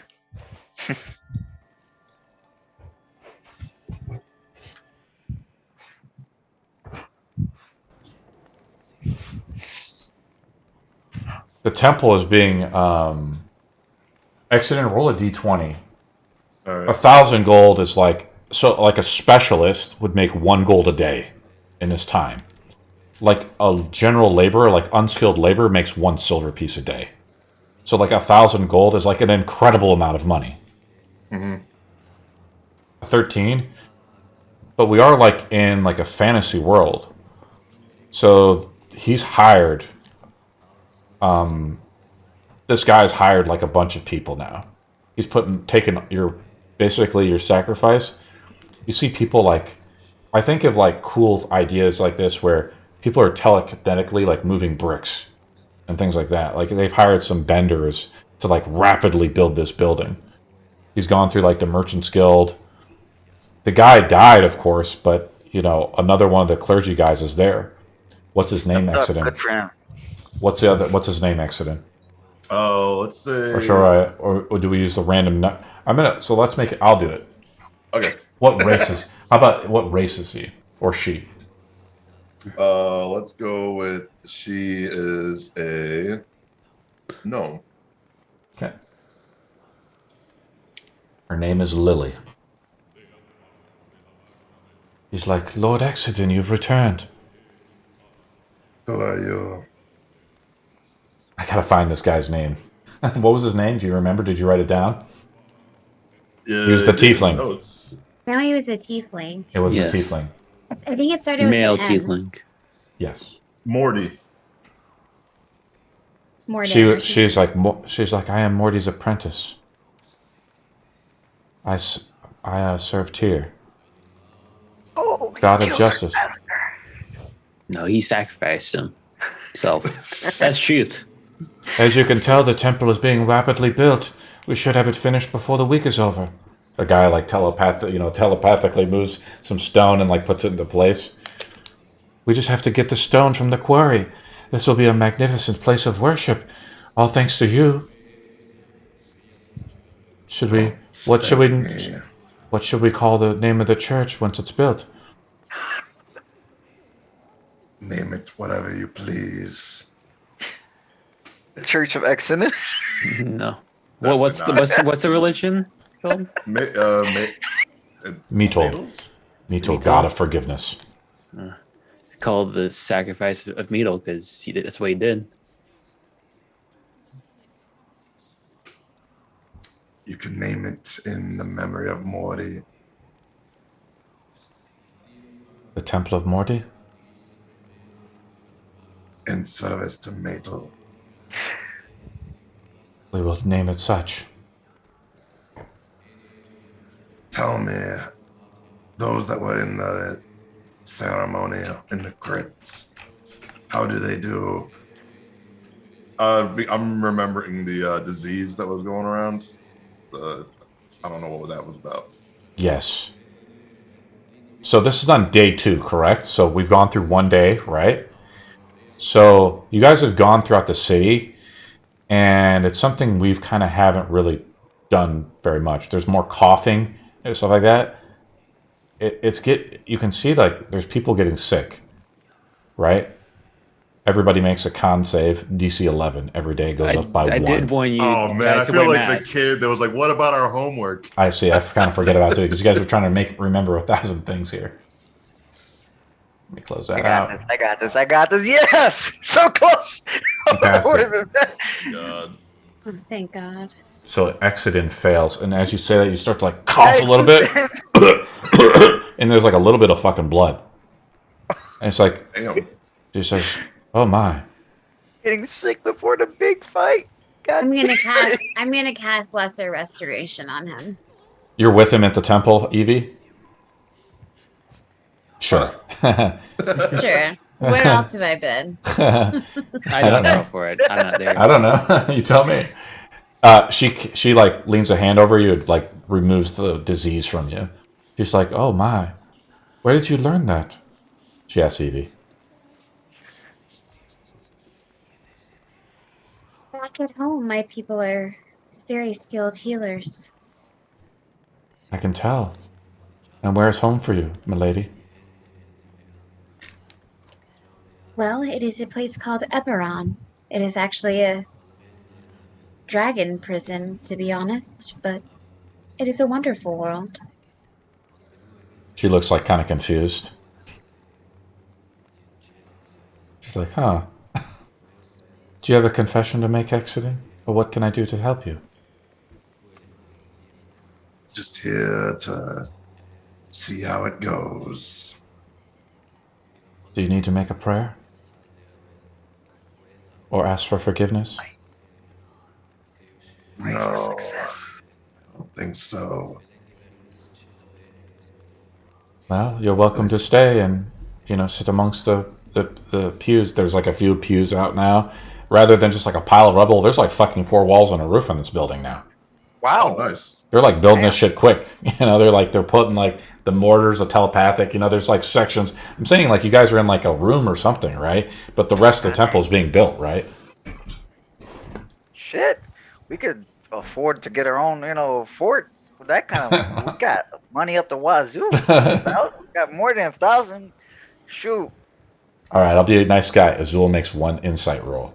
He's starting to talk about this. So the insight roll is DC 10. Cordar already failed the roll once. All right, I got great insight. You guys have failed this roll like 3 or 4 times. I'm trying to help you a little bit. Hey! How the hell you got a plus 10 to insight? Yeah. The most underutilized skill possible. Azul, like you think about it, like you're like, man, we could just build this place, and then you think for a second, like, I'm just throwing this out there as an idea. That hidden temple in the mountains, that could be a pretty good fort. Yeah, definitely. Like it's hidden away, like, and there's like traps and stuff there. Like you could just move right in. Yeah, we have to fix it ourselves though. Just throwing it out there as an little idea. Base of operations. There is a teleportation circle there. Hidey hole, when shit hits the fan. Yeah, just very chaotic, and only person that was able to use it is dead. We do have one person who can. What? I probably can't. I think only Arno can. Arno. Then he sucks at it. Do you have an Arcana? Are you proficient in Arcana, Cordar? I am. Really? You could make a roll and try to go through the portal. Well, not right now. I am also proficient. What do you mean I am? I'm a scientist to a certain degree. You're an herbalist. I am study of Arcana and potions. You can read the runes in the teleportation circle, and you like saw Arno do it. Like you could definitely. Actually, you were away when they did that. Yeah, but you can you take it and like you can look and we just have to make a roll, right? It's just an Arcana roll. No, he was there when we used it to get to Stormbrook. That's correct. Yeah. I'm thinking about when you guys pulled Ian through, or tried to pull Ian. We had Istra for that one. Yes, and the cord I was missing. Is there anything there that I know is kind of like pushing like what? There's a library there. Oh, there's a library there. Remember that? Do you want me to pull it up? Yes. Please. Can I remember? Yes. I want Mind Flare info so bad. So I'll look for Mind Flare if there's any, or maybe anything that can relate to necromancy or some form of an arcana. The Shrine of Emos. So I'm in the Shrine of Emos. The library is vast. I mean, this is a weird place, obviously. Damn it. It's a weird place, for sure. But the library is interesting. It talks a lot more about, like, interdimensional creatures and travels and things like that. Make an Arcana roll. 12. We still have the map of the plains, right? Yes, Arno has it, but again, when other player characters are not here, they just relay it to the rest of the group. It's still usable by the rest of the party. You're trying to figure out what... So let's do this for the first question, Cordar. What are you trying to ask, Zach? So my first question is there any books about possibly mind flayers or creatures that are related to, like, maybe mind control, something like that? It doesn't talk directly about mind flayers, but it talks about creatures like beyond, like, the material planes, like creatures that exist in fallen dynasties of alien type creatures that apparently these paladins went out and interacted with. and later on in the journals of the paladins, they talk about ways of desperation to like ally with, crazy forces beyond like their own dimension. Right, and so they were using the Maybe portal to should. travel to like these other places or pull creatures through to help them out to fight the darkness, which inevitably they lost to. That would lead me to the next question. Is there anything that something relates to that with the Book of Darkness, like with the darkness? Anything that might have some research behind it? Like the darkness itself? Yeah, I'm curious, like if probably the darkness is interdimensional rather than just from here. Roll a d20. But I think it should be because that's why I know about it, right? Well, you're 19. not in the library right now, Evie. You're just like Right. chilling in Stormbrook. You roll a 19 though. I can't remember what lore I told you guys about this. Did we talk about the dragons of the Four Winds? Yes. Yes. There was 4 dragons, of old. One of the north, south, east, and west winds. Apparently, 2 of these dragons were killed.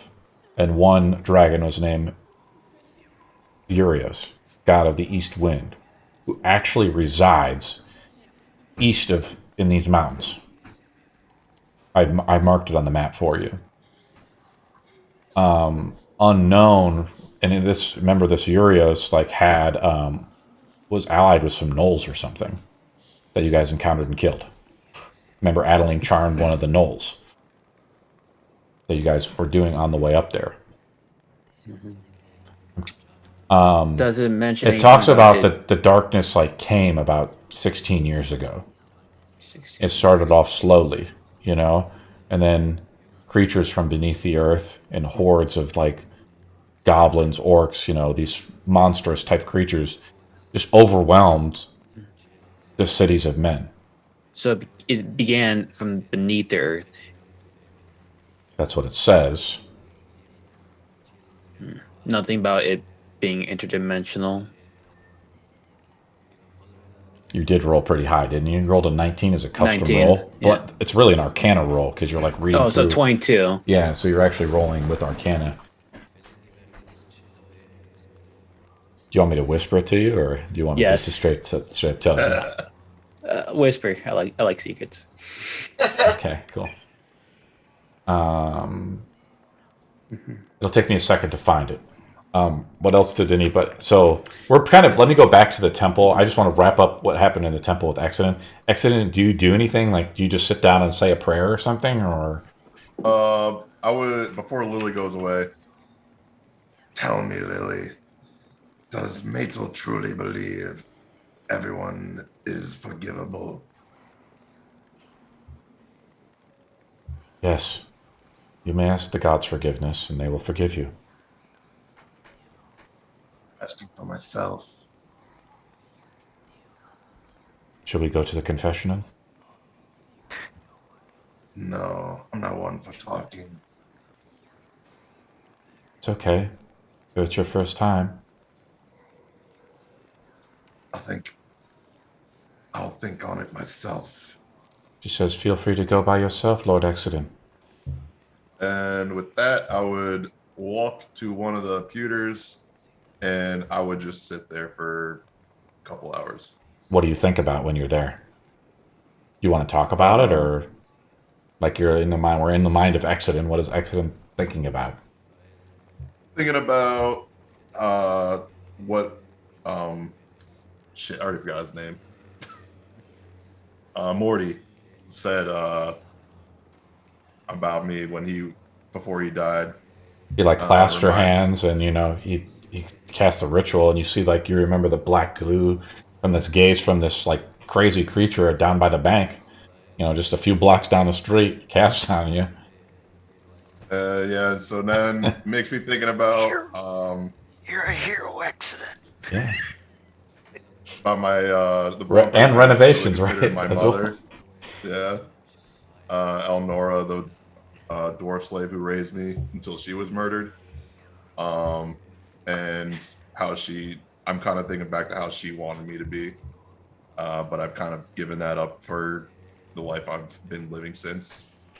So I'm kind of thinking about not continuing my current path of just wanting to kill people and vengeance, but rather helping others, I guess. And that's basically what I'd be thinking about for a couple hours. You put it together, Cordar. We're kind of back at the temple with Cordar. There's 4 dragons of the wind. I whispered you some information. Do you want me to reveal it to the group, or should we keep it as a secret, or you would like to reveal it later? You can reveal it to the group. This is information that Cordar will eventually reveal to you later. These 4 gods of the winds, there was a god these gods come together and they merge and they create like concepts or ideas. And these gods like to mate with one another, male and female. Sometimes they mate with mortals, even, and produce gods of the moment or lesser gods. And of course, sometimes they just spring gods from their own just nature, or they create other gods to delegate duties and stuff like that. These gods are not like omnipresent. They're not everywhere at once at all times, but they're meant to like do tasks, what we call god tasks. And one of the gods of the wind was created.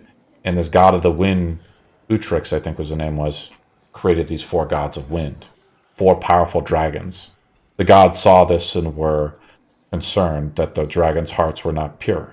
4 golden dragons. Mm-hmm.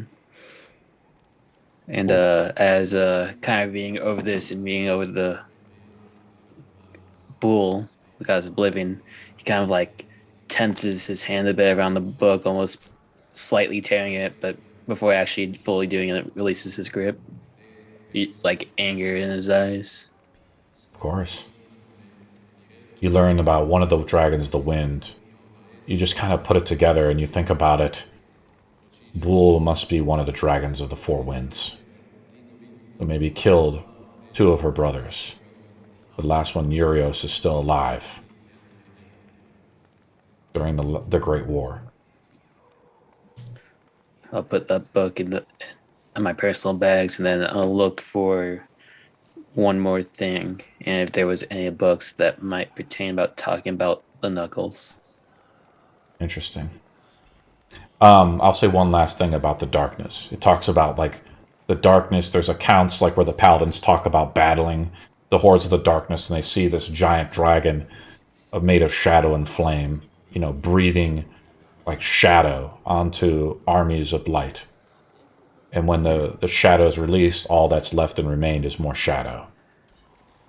Did it pertain where And exactly darkness. this battle was fought at?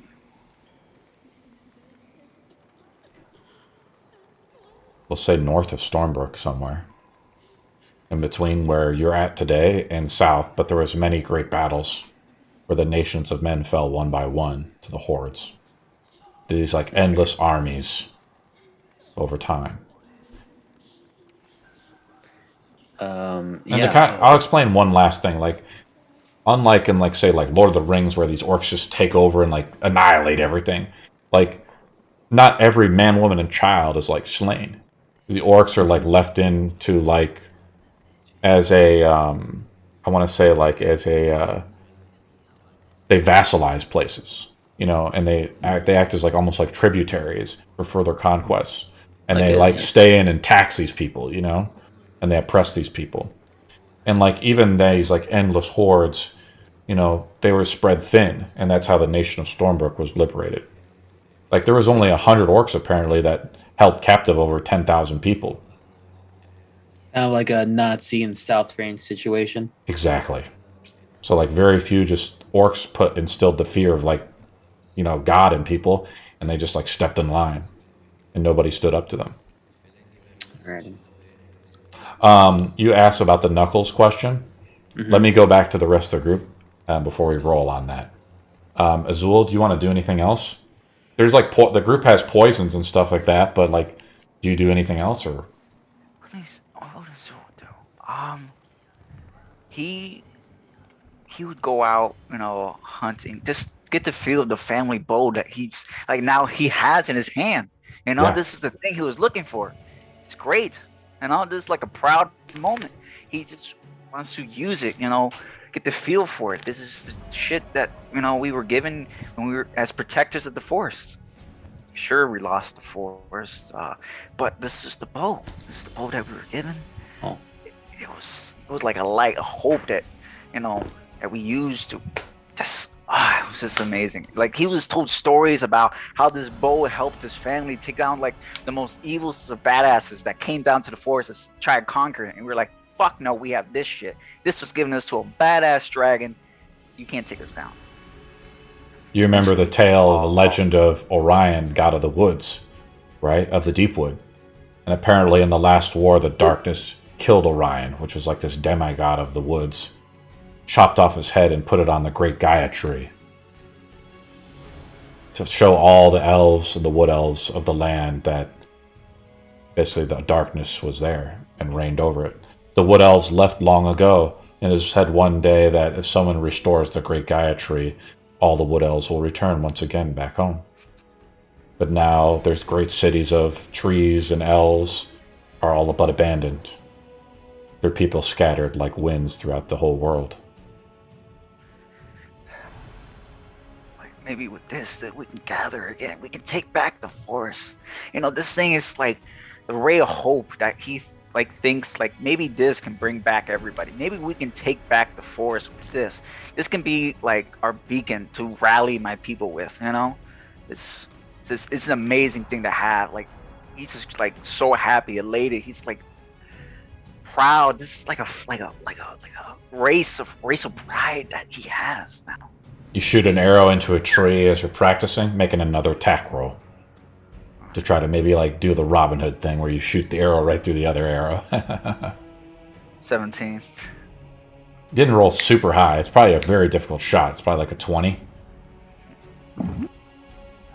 You feel the power of the bow though as soon as you names a creature or a foe. Tree.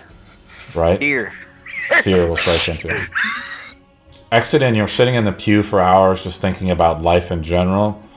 This is your chance, if you wish to, gain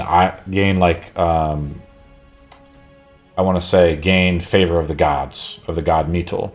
This is your chance if you want to change your class, essentially, to a paladin or cleric. Or multi-class into being a paladin or cleric of Metal, the god of forgiveness. Look at this. This guy's like loving if he's gonna change like a full change, or this is totally up to you as the player. Like, you can either multi-class like as a fighter paladin, fighter cleric, or go full cleric as you're kind of like atoning for your sins or whatever, and you're gaining essentially the favor of the god in some way. I'm asking you as a player if you want to do it, and then we just go with it, and we'll go to the next scene. Let me think about it. Evie, do you want to do anything else? We've kind of ignored Evie. Evie's in the temple with Exodin, but she like helps him out. But then what does Evie do? I guess this is cool. Right.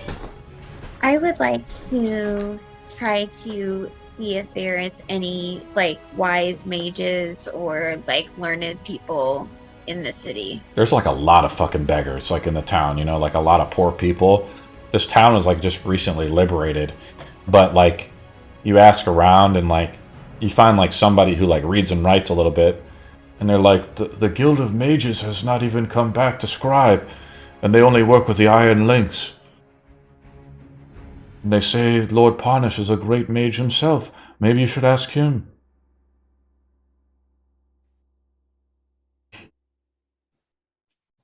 What do you do, Edie? You guys think I should try to go to the castle library?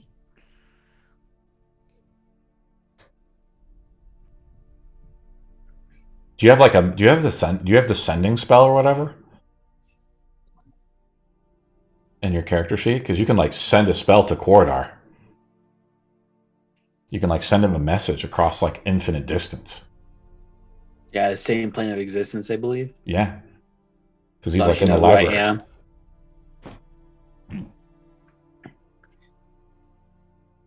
Did you have that spell as a bard, right? You can talk with Cordar. Through messages like, hey, you're a learned guy. What's it called? It's called Sending. It's a 2nd level spell, I think. It is? 2nd or 3rd level spell. I thought it was 3rd. I think it's 3rd. Well, you guys are busting my balls, huh? The ball busting has begun. Here we go. It's a 3rd level spell. You are correct. It's from the Circle of Evocation. The range I'm better is than the unlimited. DM. Yes, you are. Never forget Don't it. Rocks fall on you, you die. Oh, shit. Book opens, you die. Okay, so is Evie leaving, or you still there? I'm just... yeah, Evie, what do you do? Exodin's like saying a prayer or something. He's like thinking about stuff. What do you want to say with Evie, Exodin?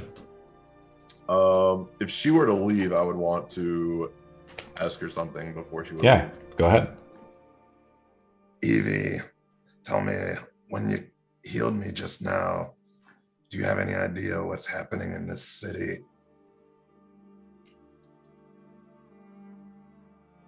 I don't. I have seen disease ravage many cities. It looks like there's something, a contagion. This is far more aggressive than a regular contagion, I would think. No. Both you can make a medicine check as you inquire about maybe this disease, if you've seen it before, or something like that. And why don't you just ask the medicine guy? You're not in town. She might have a message. Unfortunately, not high enough. But people are starting to, the plague is starting to take hold a little bit more, I would say. It's unknown how fast it's traveling or whatever, but people are getting sick. Reform the king. Let me go back to Corridor, I guess. Is that cool? Or do you have one, say anything else, Exodus? No, I can go back to Corridor now. Okay, I didn't want to cut you off. No, you're good. Corridor makes a roll for the fingers. Yes. I think we already had Arno try to make a roll, didn't we? I'll have you make a roll. It's an though. 8. Well, it's an Arcana roll. Mm-hmm. There's no mention. Oh, sorry, 11. There's no mention of the fingers within the tomes.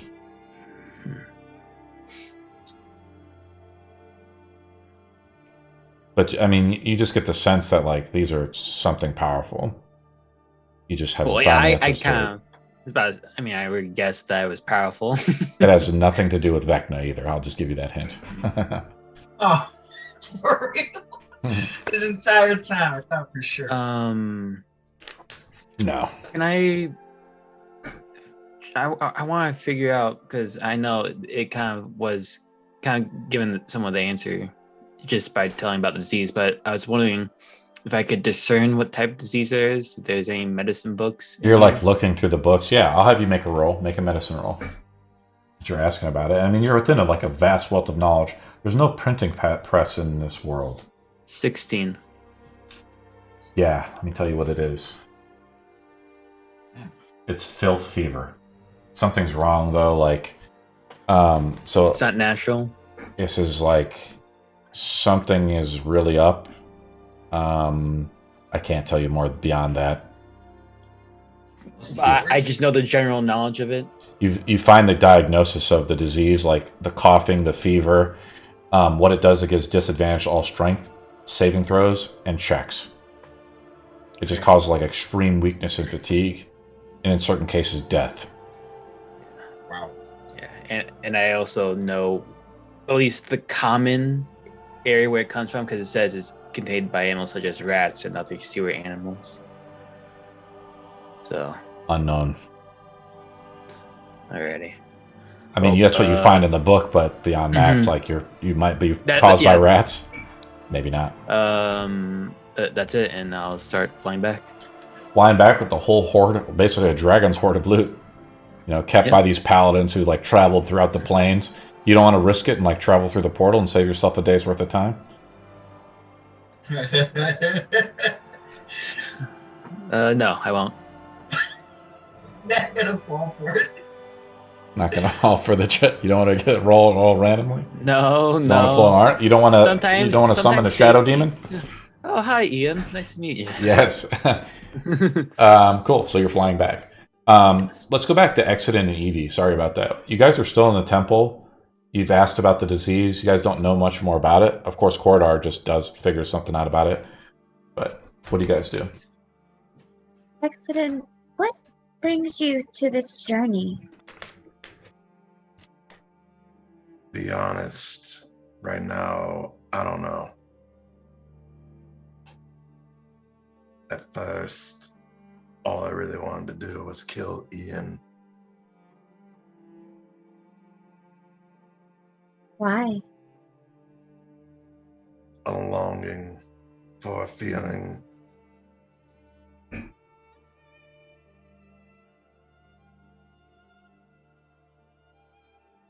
Dragons are very important in my culture. My family is dragon marked.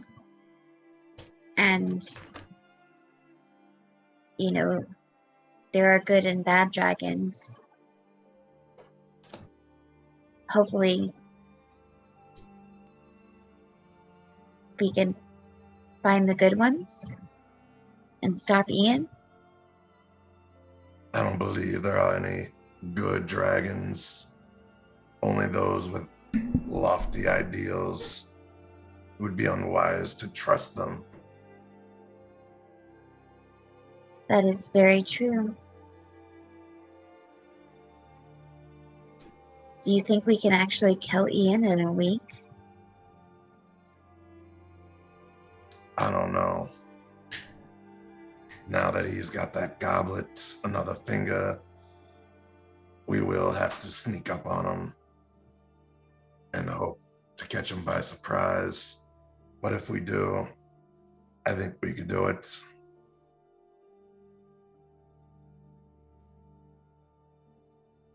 It's good. What was that? So that's very good. We can't let him get another finger. No, I don't suppose he should. However, it would have been nice to play him against the Genie Rizzo. That's what I was hoping for.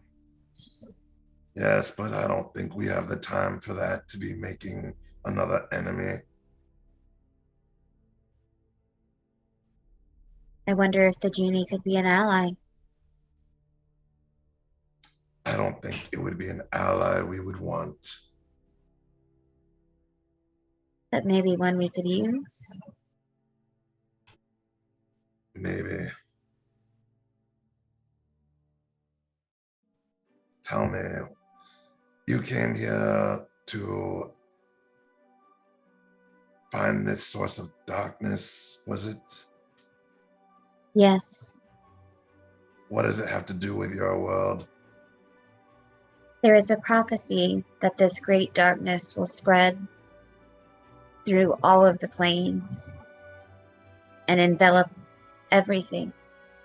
I don't know if Ian is the source or if he works for this more powerful darkness. And you trust this prophecy? I believe in the ones who sent me here. They have been right so far. Is there a time on it? It's unfortunately, like all prophecies, very vague.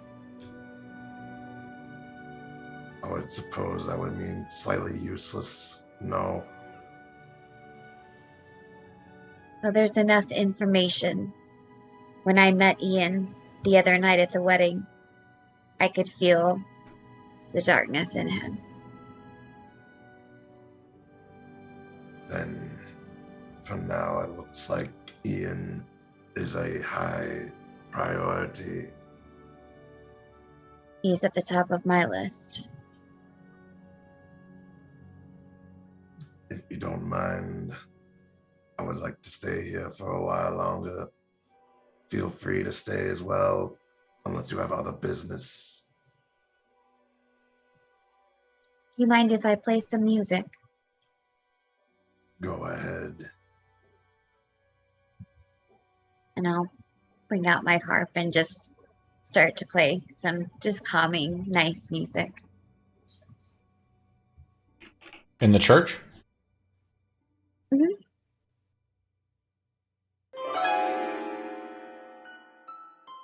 I do have.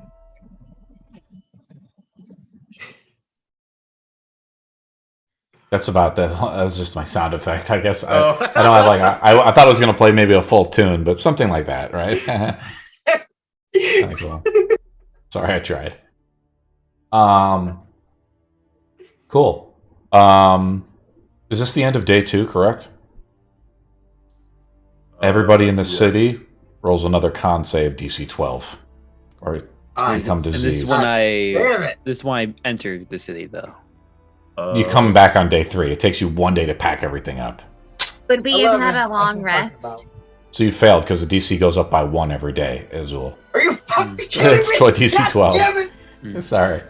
I have a better question, though. If Yeah. I use a potion of... Hold up. Speed? Of Can I give myself watchful bardic rest, inspiration? meaning I don't need to sleep for 8 hours. Yes, if you want to use your potion, you can get there in 2 days. Yeah. Ready. There you go. You're not gonna try the portal? Yeah, you're not trying No. the portal.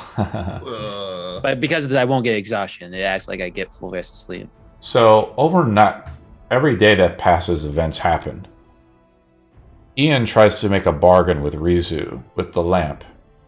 I rolled a d20. If I roll low, it's very bad for the situation at hand. If I roll good, the Genie King is tempted to bargain with Ian. He's bargaining with Rizu himself through the... Rizu, like, Ian is trying to bargain with Rizu to buy time. Exodin, you kind of are like more of a soldier, and you understand the tactical situation maybe a little bit more. You just asked maybe some soldiers in the port like about it. The Genie King's forces are like vast and mighty. You know, forces of monstrous creatures, orcs, goblins, like forces left over by the darkness. Exodin makes a roll. Let's make an investigation roll with Exodin. He's like asking questions maybe about this, or just maybe knows about it in general. 17. You know that Drizu is one of the generals of the darkness, one of the 4 generals that led the war of the darkness. And basically he's like commands like a large part of the force of the darkness.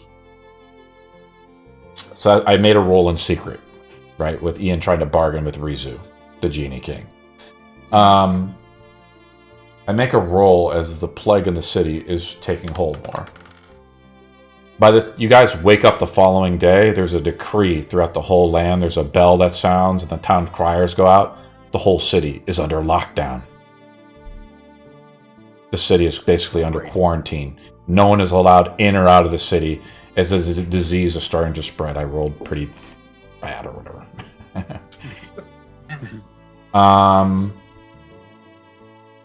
Let's see. And Cordar makes it back because you drink a potion. You make it back in the morning, Cordar. And you guys are all in the inn. What do you guys do? You fly in and you figure out, like, you hear about the city going into lockdown, but it's easy, Cordar. You can just transform and fly in and out of the city. Yeah. I'm guessing everybody stayed the night at the Giant's Inn. Yes, the giant bar. So I'll just fly into like Exod's window. Yep. Pop up when he wakes up. Yep. Well, I'm just saying you guys are all together, like downstairs eating or whatever. So we're all together, right? Makes sense. This is day 2. So you made it back 1 day early. Day 3 is when Ellarian will at least have some more of these items that you've asked for. What do you guys do? As I'm eating, I get that sick cough, and like a little bit of blood comes out. It's like and onto my food, and it's like, and he's like pushes it. It's like he's not even interested anymore. He's like feeling like shit from this fucking disease he's caught. Going to go over and touch him and cast Lesser Restoration. Remove the spell slot from your character sheet, right? Well, just let it be known. You're cured. It's like a warmth comes over you, Azul, as Evie says, it's like a small, like, magical incantation. The dwarven barkeep looks on in amazement and he says, I haven't been feeling well myself either. Do you help out the barkeep? I whispered to Evie, though, like, if you ever feel like you don't want to waste your magical powers, I do have a couple elixirs that can solve the problem just as effectively. Good to know. You want to help this poor woman? She's not worth the price. Oh man, if only I knew the spell, I'd do it. Let me see here. Oh no, I don't get third level spells yet. Nope.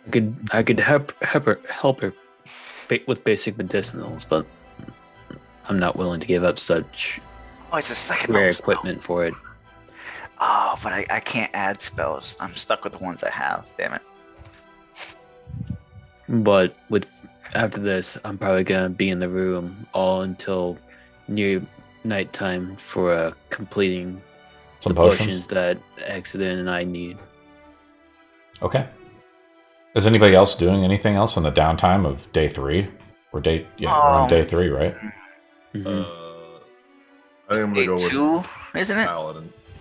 So Accident has decided to go back to the temple and do something then? Yeah. Okay, we'll do a scene with Accident in a minute. Azul, what do you want to do? Azul was still wound up with having his bow back. He's just wondering what he should do next. You know, he has the bow. He can try and rally his people. You think about the eyes of Ellarian though staring at you. She's given you a week to slay the king. Yes, yes. Well, now 5 days, right? Or what is it? 4 days? Okay. What is he gonna do? He's trapped within the city. He can't do anything.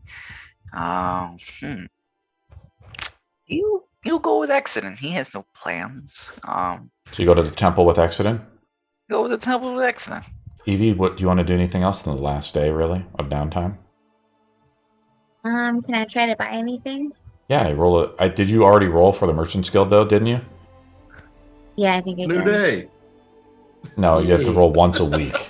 But Accident, you can add if something happens with the 16 hours, you can add your 2 potions of speed. Hell yeah. Did you roll My your man. checks, Cordar? Well, no, if it did 8 hours total, so let's do 2 of them for 16 hours, so pretty much my entire day. Sure. It's auto success. As you just spend the time doing it. Yeah. Yes. Lord, you've done wonders. That's the first. Let's go to the last time I overheard that. Let's go to the temple with Accident. You've returned? The gnome says. You're making Yes. quite a lot of stops here without much need. Shall we go do a confessional? Do you may ask the god Mito's forgiveness for your past sins? Oh, Sure.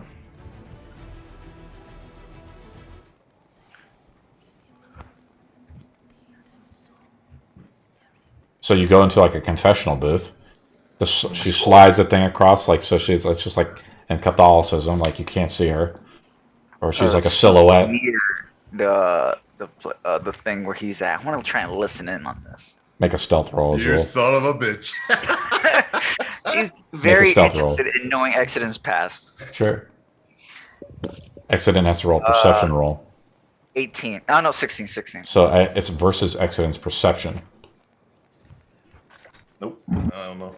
Yeah, we don't know. You snuck up and you're successfully like doing that. I'm assuming like you've done it in a way where like you're really stealthy and like nobody else notices it, I guess either. Like nobody else in the fucking building or something, you know? It might be just like passerbyers. How about this? I'll make it harder for you. Every 5 minutes we got to make the roll again. Okay. Okay, as you're kind of standing still. Do you have like a cloak of elven kind or anything like that? No, I don't got anything like that. Okay. You know? I wish I had the money to buy shit, Yeah, but I you just slammed Yeah. slammed money down to this greedy person Yeah. giving my boat. Oh Cool. man. Accident. She's in there. She says, "What do you have to say to ask the gods' forgiveness?" Do I have things to say? Where should I begin? Most recent or the oldest? Wherever your heart takes you. Very well. First, I guess we'll start with my adolescence. Most of my time was spent thinking of getting back at my father. After he killed the only mother I truly had, I made sure that his life would not be ended by any other than myself. When I turned 18, challenged him to a battle. It was supposed to be just an honorable duel between nobles. I made sure to fully exploit that it was a battle to the death, where I beat him until his jaw snapped off and he choked on his own blood. I only ever wished to regain that feeling of that day, as nothing has made me more ecstatic since. Then after that, never being able to feel such joy again, I just went into what I knew best, having been exiled from my city. I hunted slaves to return them to the masters. I didn't think much of it. I just did it for the coin. On a few occasions, the slaves would resist. I would beat them until they could no longer. I made sure to keep the goods in acceptable condition, though. I continued this for a few years until finally I ran into a dwarf woman, reminded me of Elnora, who begged me to not bring her back to her horrendous master.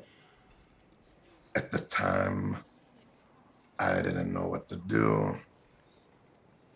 That is when I finally gave up on slave hunting and turned away from that. But I did not help her. I simply let my comrades take them in and left as a coward. Since then, I've been wandering aimlessly to the point I'm at now. Is that good enough of a confession? Do you ask for the gods' forgiveness? Is it forgivable? Yes. Let the blessings of Mito go over you, and may you repent your ways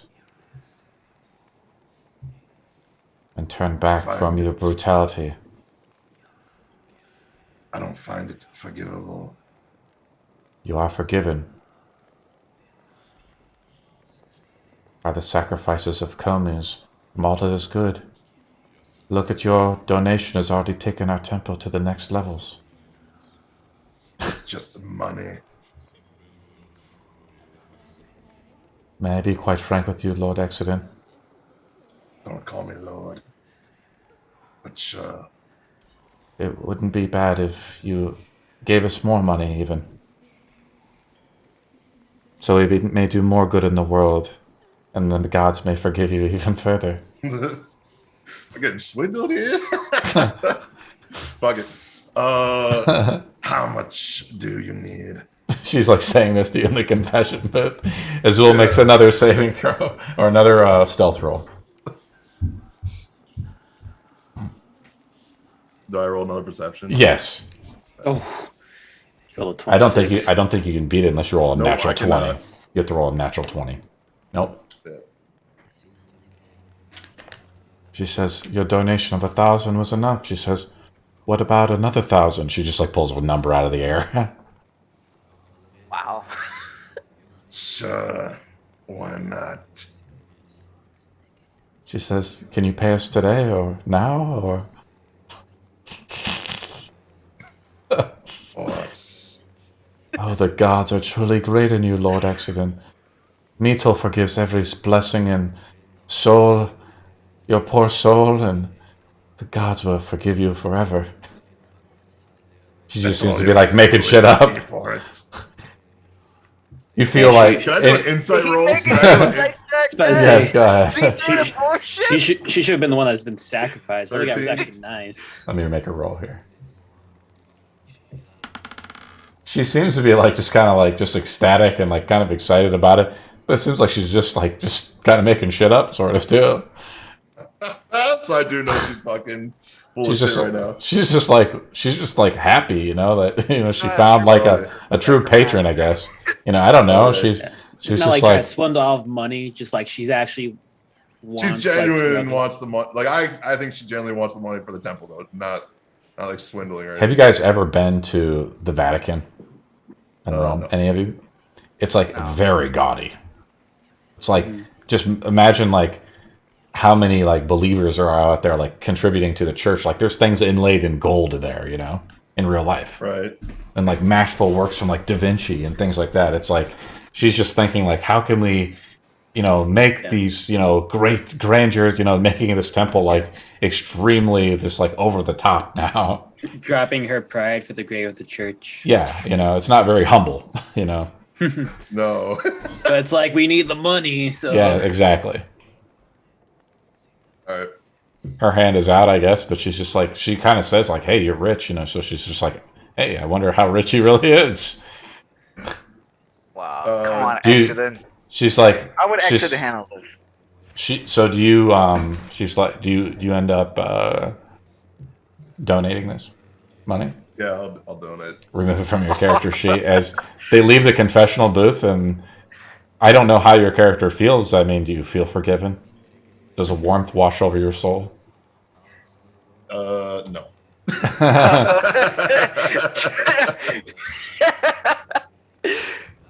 So you want to go into Paladin though? Maybe do you want to serve Metol a little bit more, or do you want to stay like a brute? I think I'm gonna dip into Paladin a little bit. You want a multi-class? Yeah. So you're going to serve the god Metol in a way. Yeah. You want to serve levels or add so here's the thing. She is a priest of Tyr. So Tyr and Metol are like related to one another, right? In a way. Tyr is just like the god of justice. He's like a true neutral god. But again, it's totally up to you. But Tyr is just like he's supposedly the blind god who like just doles out justice. What type of how many levels of Paladin do you want to take? I was gonna go with 4, but since I didn't feel all that holy in the moment, sure. Probably just gonna be getting 1 at this point. Just want to do 1 level? Okay. So you have to change your character sheet down from your 5 and 1. And then it's up to you what type of god you want to serve or how you want to do it. For instance, I had another player in a previous game, he served the god Tyr, but he was a power gamer, and he went with the god of Oath of Vengeance. Right? Mm-hmm. So yeah, I'm between devotion or vengeance, but you're just like hanging around the temple, and you like say like you like swear the oath. I guess you like do a ceremony with the priest, and you say like the oath or whatever, right? And some of your powers, like you serve. What god do you want to serve? Do you want to serve? What type of god do you want to serve? There's other temples, I guess, around here, but you're kind of with Metol. Do you want to serve the god Metol? Yeah, I'm gonna go with Metol just because of Morty. Cool. So you say do you know what subclass you want to go into? Yeah, I think I'll go with devotion because I don't think vengeance would make a lot of sense with him. Oh yeah. Take a look. Let me pull it up real quick. Oh no, you really want to kill that bank lady. I still very much want to kill her. I'm not that holy yet.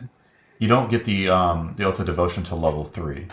Yeah, it's just level 1 lay on hands.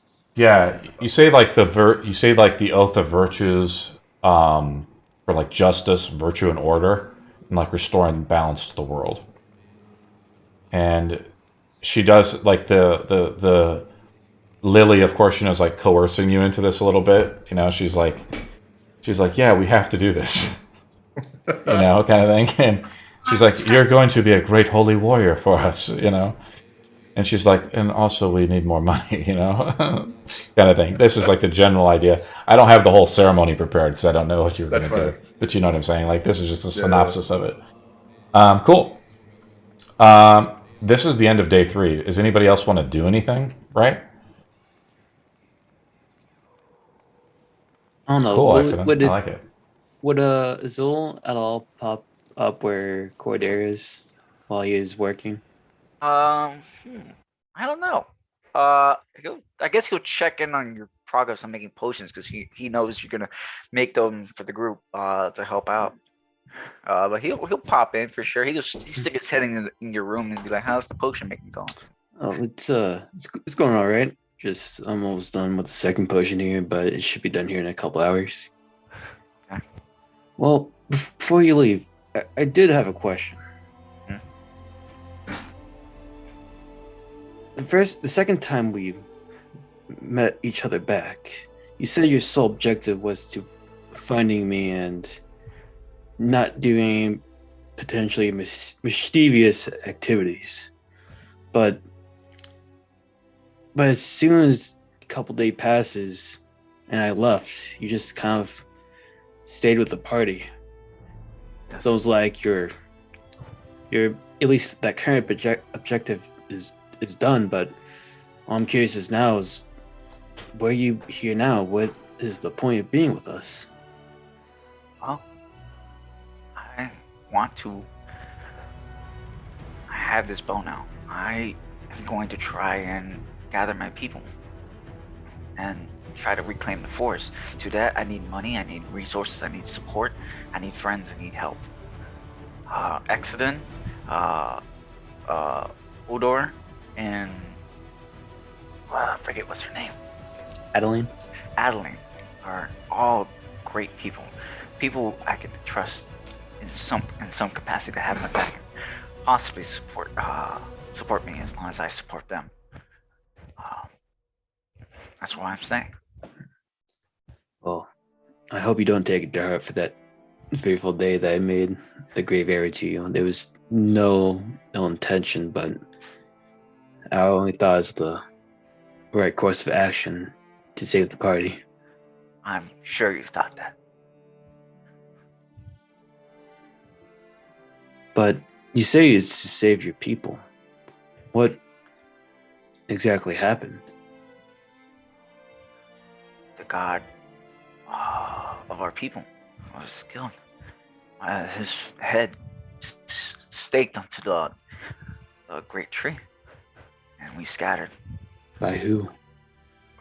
I forget who was the person. Oh, yeah. The darkness. Ghoul? Yes. And as you kind of like say that, it's you see like almost like anger boil over Cordair, and just say, another one, another victim. He has no limit to his rage. I don't know if it was rage that drove him to kill our god, but it was certainly. It does not matter of what his intentions are, but what he has done to our people. Our people. You're not elvish. He didn't just attack you. He is known as the god of oblivion. If you know any of him, he knocks down anything in his way. My people are also the victim of him as well. Even my brother. People like you and me who generally live in the woods, areas where most people don't go, Yes. are greatly affected. Yes, he goes anywhere that's easy pickings. A coward in my eyes. Here's hoping that one day we can all seek vengeance. One day. But I have to get back to this potion making. Yes, I also have to speak with Ellarian, possibly over something else. Good day. And that's how Zul starts heading towards the cemetery. Are we all heading toward the cemetery as the end of day 3, essentially? And Ellarian apparently has collected the items. Can I retcon and ask her for something? Sure. You want to ask who? Ellarian for something? Yeah. What do you want to ask her? A ring of protection. Did you already roll? I don't think you did. No, because there was Roll a like d20. Can Can I give myself bardic inspiration? No, you can't. It's hilarious. No. This is just like if she has it on hand or not. A 6. She can get it in a few days. Again, it'll cost you 3,600 gold pieces. Do you want to get it? Yeah. Okay. Good. Goddamn. Remove it from your sheet. You gain 1 magical AC, right? And then you get +1 all saving throws. Oh, that was a good purchase. Never mind now. Do we have anything else that we need before we head off? My character just has something personal to talk to Ellarian about. Okay. Are we heading back to the crypts? Correct? Yeah. Yes. Okay. All right, everyone's still time mission, you know? Well, we're gonna have to wait until the end of night. We're going at night? I would think it'd be best to if you want to go through it, unless anybody else doesn't think so. Zoe's gonna go during the day. He needs to speak with her. I don't know if he doesn't know enough vampires to know if they're like awake during the day or anything like that. So Oh, You wanna go we try can during the something day? after, during the day, yeah. I'm saying it right now, it's 1 o'clock. She gives, actually, we'll be a little bit more specific. Ellarian said to come at midnight. Oh, well, then we'll go at midnight. You guys want to go at midnight? Zoo is gonna come first. He's gonna go right after, like, in the morning when he wakes up. He needs to speak about something. You want to go try to speak to her alone? Yeah. One of the other guys, like, you find, like, you go down in the crypts, and, like, one of the other vampires there, I told you his name before. He was your guys' lackey. Let's see if I pull up his... I gotta write his name down too. I forgot his name. I already deleted it. I Shit. gotta write down my party members' names on this shit too. What was his name? You guys remember? Started with a B, I think. I did, and I I messed don't- it up. Yeah. I'll type And it out in everybody- Discord. Everybody give yourself 1 potion of necrotic resistance. I don't think we're gonna need that. Oh, I'm- because he has the fingers. Yeah, okay, I get it. Yeah. Yes. Thank you. Just 1.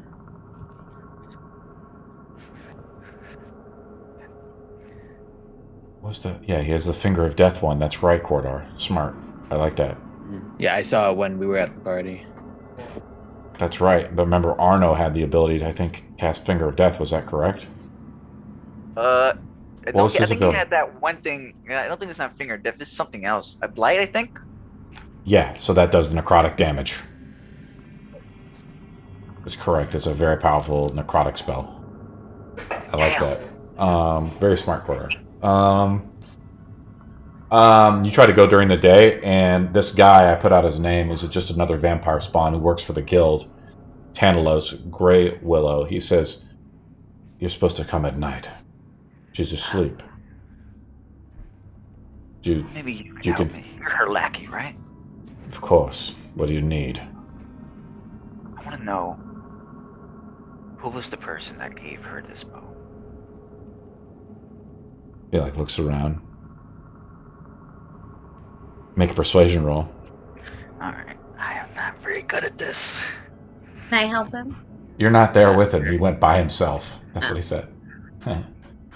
12. That's probably good enough. He's just a random person, possibly. I roll against... I counter roll you, right, with him. Using his charisma. Yeah, you beat him. He's like... Yes. Like, apparently, it was hawked at the pawn shop. By the guilds. It was pawned and never returned. And our inside connections were able to acquire it. Which pawn shop? Which pawn shop? He mentions where Rashad is. I forgot the name of the shop. Do you guys remember the name of the shop? Damn it, you guys. Rashad's Emporium. What was it called? Rashad's Emporium. Rashad, there you go. Rashad's Emporium. I have the name of it down. Alright. Great. Thank you. No, thank you for your donation to the guild. He's not happy that he really funded an evil organization. Exactly. He needed that boat so badly. Well, so we now needed the gold. Thank you. It's like the saying is true: a sucker is born every minute.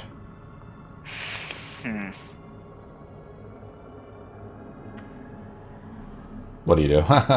He just does like a wicked smile as he says that, and just leaves because he has plans for this. He's not gonna make it back to from the mission. Okay. Yeah, he's not gonna make it back. Okay. And by the way, I would say I would make 5 vials of. I'll pull that holy water into 5 different vials. Okay. The vials are like real cheap too. So I think I have a bunch of on me too. I have alchemy supplies. You got it. Just mark it down or whatever on your sheet.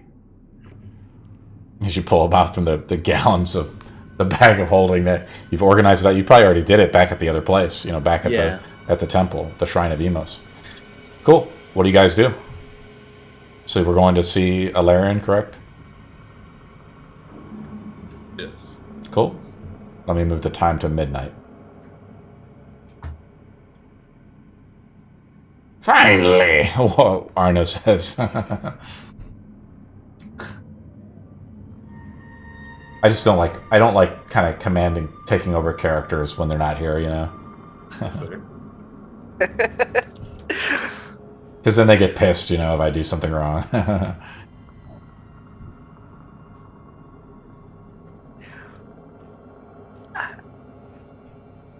Cool.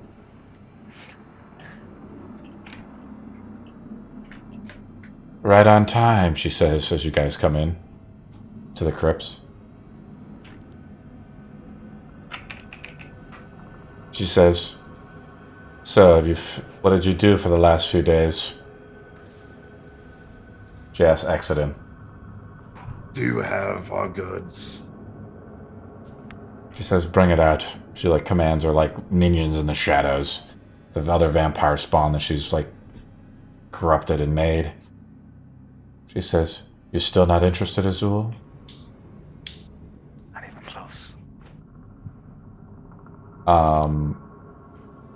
The other guy there, Tanalos, is there. He smirks at you a little bit when you've entered, and he's like, "It's not so bad." Well, we didn't come here to be persuaded by your gifts. We came here to do the mission that we all planned on to doing. Very well. She has the items. She's like, "Should we attack tonight or shall we wait till a more appropriate time?" We shall scout out tonight. Okay. Maybe further the mission or gear. Oh man, I thought we were gonna attack tonight. Yeah, we should definitely wait. Well, we have a couple more days until we need to attack, but we can spend at least today knowing our route is clear, or we can have further information to make our plans easier. I'm just throwing this out because it's a pressing thing. Each day we gotta roll for that disease, and the DC is getting higher and higher. The longer we wait. Well, we've been stuck inside all day. Well, besides Exton and you, so. And by the way, I do want to know, Sound, if Cordair ever goes out, he's wearing a mask. Because he's smart enough to know about medicine and it's how it spreads, especially with the disease he just figured out. So you're pro mask? He's wearing a cloth. You guys don't have to roll on it right now. She says, "Yes, the plague is getting worse, Azul, isn't it not? Another reason to join us. You'll be immune to these inconvenience of these mortals." Just like how you're immune to the sun. And what about you, Evie? Are you not tempted by us? Very fascinating. She says, "It all it takes is one kiss."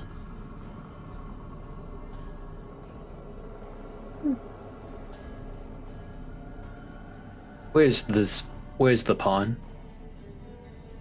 The pawn? Yes. What do you mean? I think you know exactly what I mean. You like to call him that every time. He looks over at Tanalos, the guy I just linked into the chat. He's the pawn. He's like, I'm right here. Talking about her brother. Oh, Thomas? I did. Yeah, Thomas. That pawn. He's somewhere safe. Well, we obviously need him. Show us the way. Yes, that is true. Tanalos, didn't he tell you where to go?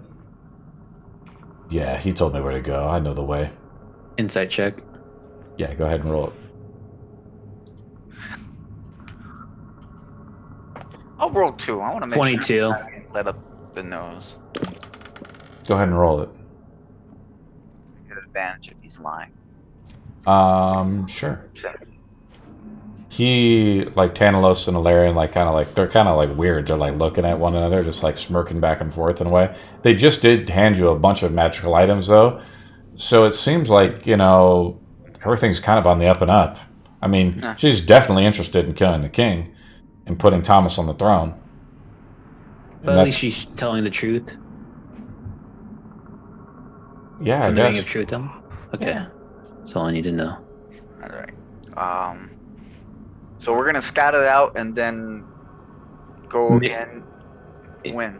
If we're gonna go as far as we can until we feel it's unsafe to do more, maybe possibly if they figure us out, then we'll stop at that point, come back here, then maybe have a further plan, and then go and do our assault.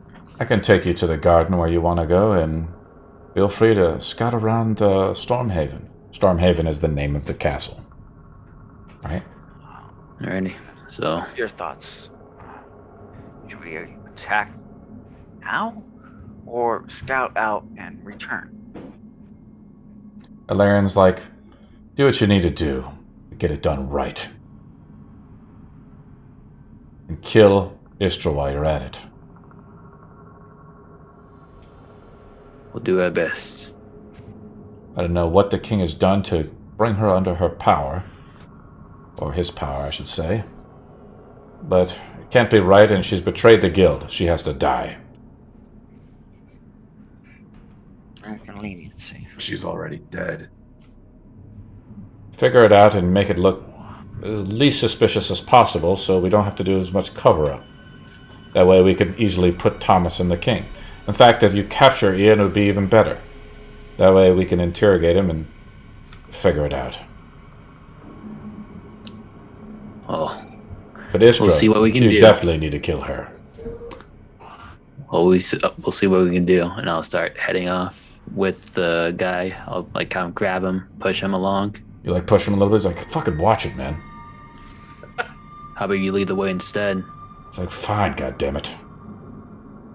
And as you look back and you see, like, you're like walking down the corridor, it's like Ellarian's there. All you see is her two like glowing like red eyes, like unblinkingly looking at you as you walk away.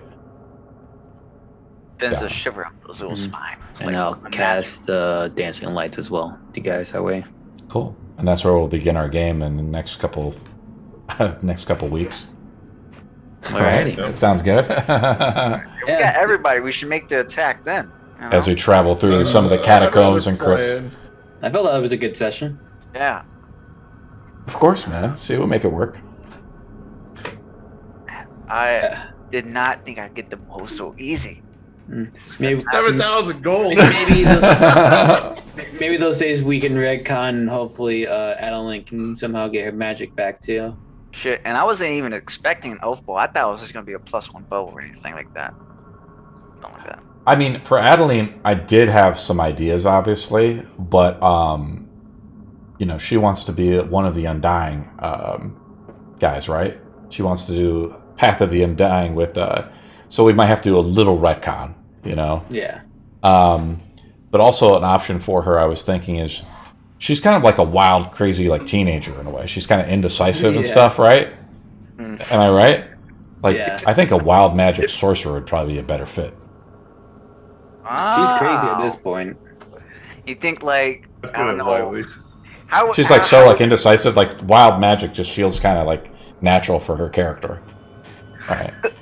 I don't know. This is an idea, so Sorry, I'll throw it out. psychopathic. I'll throw it out to Adeline. I mean, a little murder hobo in her corridor. She did help Arno kill the dwarf down by the dwarf slave that they have just so they could raise her up as a zombie. Kill some children. Cool. I linked in this Crown of the Orion there for you, Azul, which was an item I created for the Curse of Strahd game when they finished Death House. It was just like this concept I had where these like super OP, like legendary items. They were called hero artifacts. You could only attune to one hero artifact at a time. But Orion had this something called the Crown of Orion, and it talks about Orion in the history. This demigod shapeshifter of like the elves. Oh, and by the way, there are a couple things that I did take from the pile. Okay. I took a treatise of alchemy etched of steel cylinders. Okay. So I would find that fascinating. Take it. Maybe I can mess with it. All right. And I also took a map showing the dragon slayers in relation to the villages. So I thought that was the map. We've added it to the map. That map is to Urios, god of the East Wind. Alrighty. Within the Whispering Volcanoes. I've marked it on the map on our World Anvil map. If you wish to go seek the god of the East Wind. Alrighty. And I also take a carved mountain statue. Maybe discern what that might be like in the future. Cool. And that's it. And Exodus is taking a step towards being a goody two shoes. So you can like. Sorry, go ahead, Evie. Is Ian like working for Bull then? I mean, if we're talking like a bit metagaming, I would say no, right? Because all of them are. I mean, it's like technically maybe yes in a way, but it's like if Ian ever had the advantage of like beating Ghoul, he would probably, so he can take the throne. It's kind of like that, I would say. That's my best guess. What scroll did I get? Oh, that's right. You guys got the scroll, right? Yeah. What else? What other magical items did you guys get from Ellarian again? So what did Azul get? Anything? You got the bow, but did you get anything else? I wanted to get fucking braces of archery, but no. Yes, you did ask for that. And I just wanted possibly a scroll or arrows that could pierce through that fucking. You asked for that scroll. I'll tell you what the scroll is in a second. Exodus, did you get anything from Ellarian? No. Sad times. Potions. Cordar, did you get anything? I got Potion of Vitality. I also got him gave him the spells of speed with the stuff to make it. And I also got all the necrotic resistance as well. I think Azul's like, oh, she would have given the scroll to Evie, since Evie's like a bardic spellcaster, I think. And I think she can cast it. It's a spell of disintegrate. It's a spell scroll of disintegration. Holy wow! And also I also got one greater healing potion as well. So should I add that to my sheet? Yes. Do any of you guys have greater healing potions? I got one and two minor ones. I think. What about you, I Exon? have two. Greater? Yeah. Not. I'll give you one of my greater healing potions because I have 4 right now. Well, I have 4 regular potions to heal. Well, greater though, so Okay. so that'll be an automatic 20. Where is it? Oh yeah, there it is. Yeah, there it is. 2 potions of regular healing, 1 greater.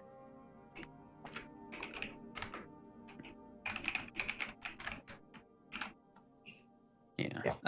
I had to originally made one, and I just bought the other one. So this is what the spell scroll is. It's a spell of disintegration. A level 6 spell. So So if you can't, so it's not like 100%. Well, it's a level. I did the spell scroll because it's a one-time use thing. Either Arno or Evie can cast it if you want to try to remove this like impenetrable force around Ian, right? Now here's the thing. Arno can scribe it into his book, but it's difficult because he's not of appropriate spell level to do it. It's higher level magic. Obviously, Ellarian is super interested in taking over the throne, and putting Thomas Vigil. Now, again, that's up to you guys if you want to do that. Or if you want to have him put him in, that's this is still up in the air. You know, there's still rolls that need to be made, and obviously we don't know how messy this transition will be, right? If it happens, or if Ian puts in contingencies or something, who knows? I have to think about it as a DM. Would it be probably better to give this roll to Arno then? You can do whatever you want. How it works, though, for scrolls is you have to roll, since this is a higher level spell beyond what you're able to cast normally, right? You have to make a roll. So it doesn't work even 100% of the time to actually have the spell go off correctly. Yeah, no, I'll give it to him so that way he can't blame me if it goes wrong. Exactly. The true D&D way. Have him roll it. Let him fail. Or succeed. Arno will save the day. Only the most important component of this entire attack. But when they succeed, technically we succeeded at that point. We did it. But if he fails, it's his fault. Man, I just got one more objective for Azul's story. Then we can kill him. What? The true Arno way. Then he can become a zombie. Azul saved your life, Cordar. I murdered him. I also saved Odor's life. I've saved... When did you save my life? I don't know. He said that. Evie got a ring of protection, though, by the way. We did? I don't think I saved his life. I think I just... No, I don't think he saved my life. I think I just murdered him. He murdered me. I came back to life. I don't think I saved him. Wait, no. Remember when we got the... what was it? The finger, and when the golem, we were fighting the golem, I did spend a cure. I think I got you with a potion, I think. I can't remember. It was after the fight, though. No. Because I was like, I immediately rolled a natural 1, remember? So I did all... So I had to roll, like, constantly above 10s. And I just was able to stabilize. So I was going to be fine. Okay. So it wasn't that. I don't... Mistakes then. If anything, Ishra could have healed me, but decided not to.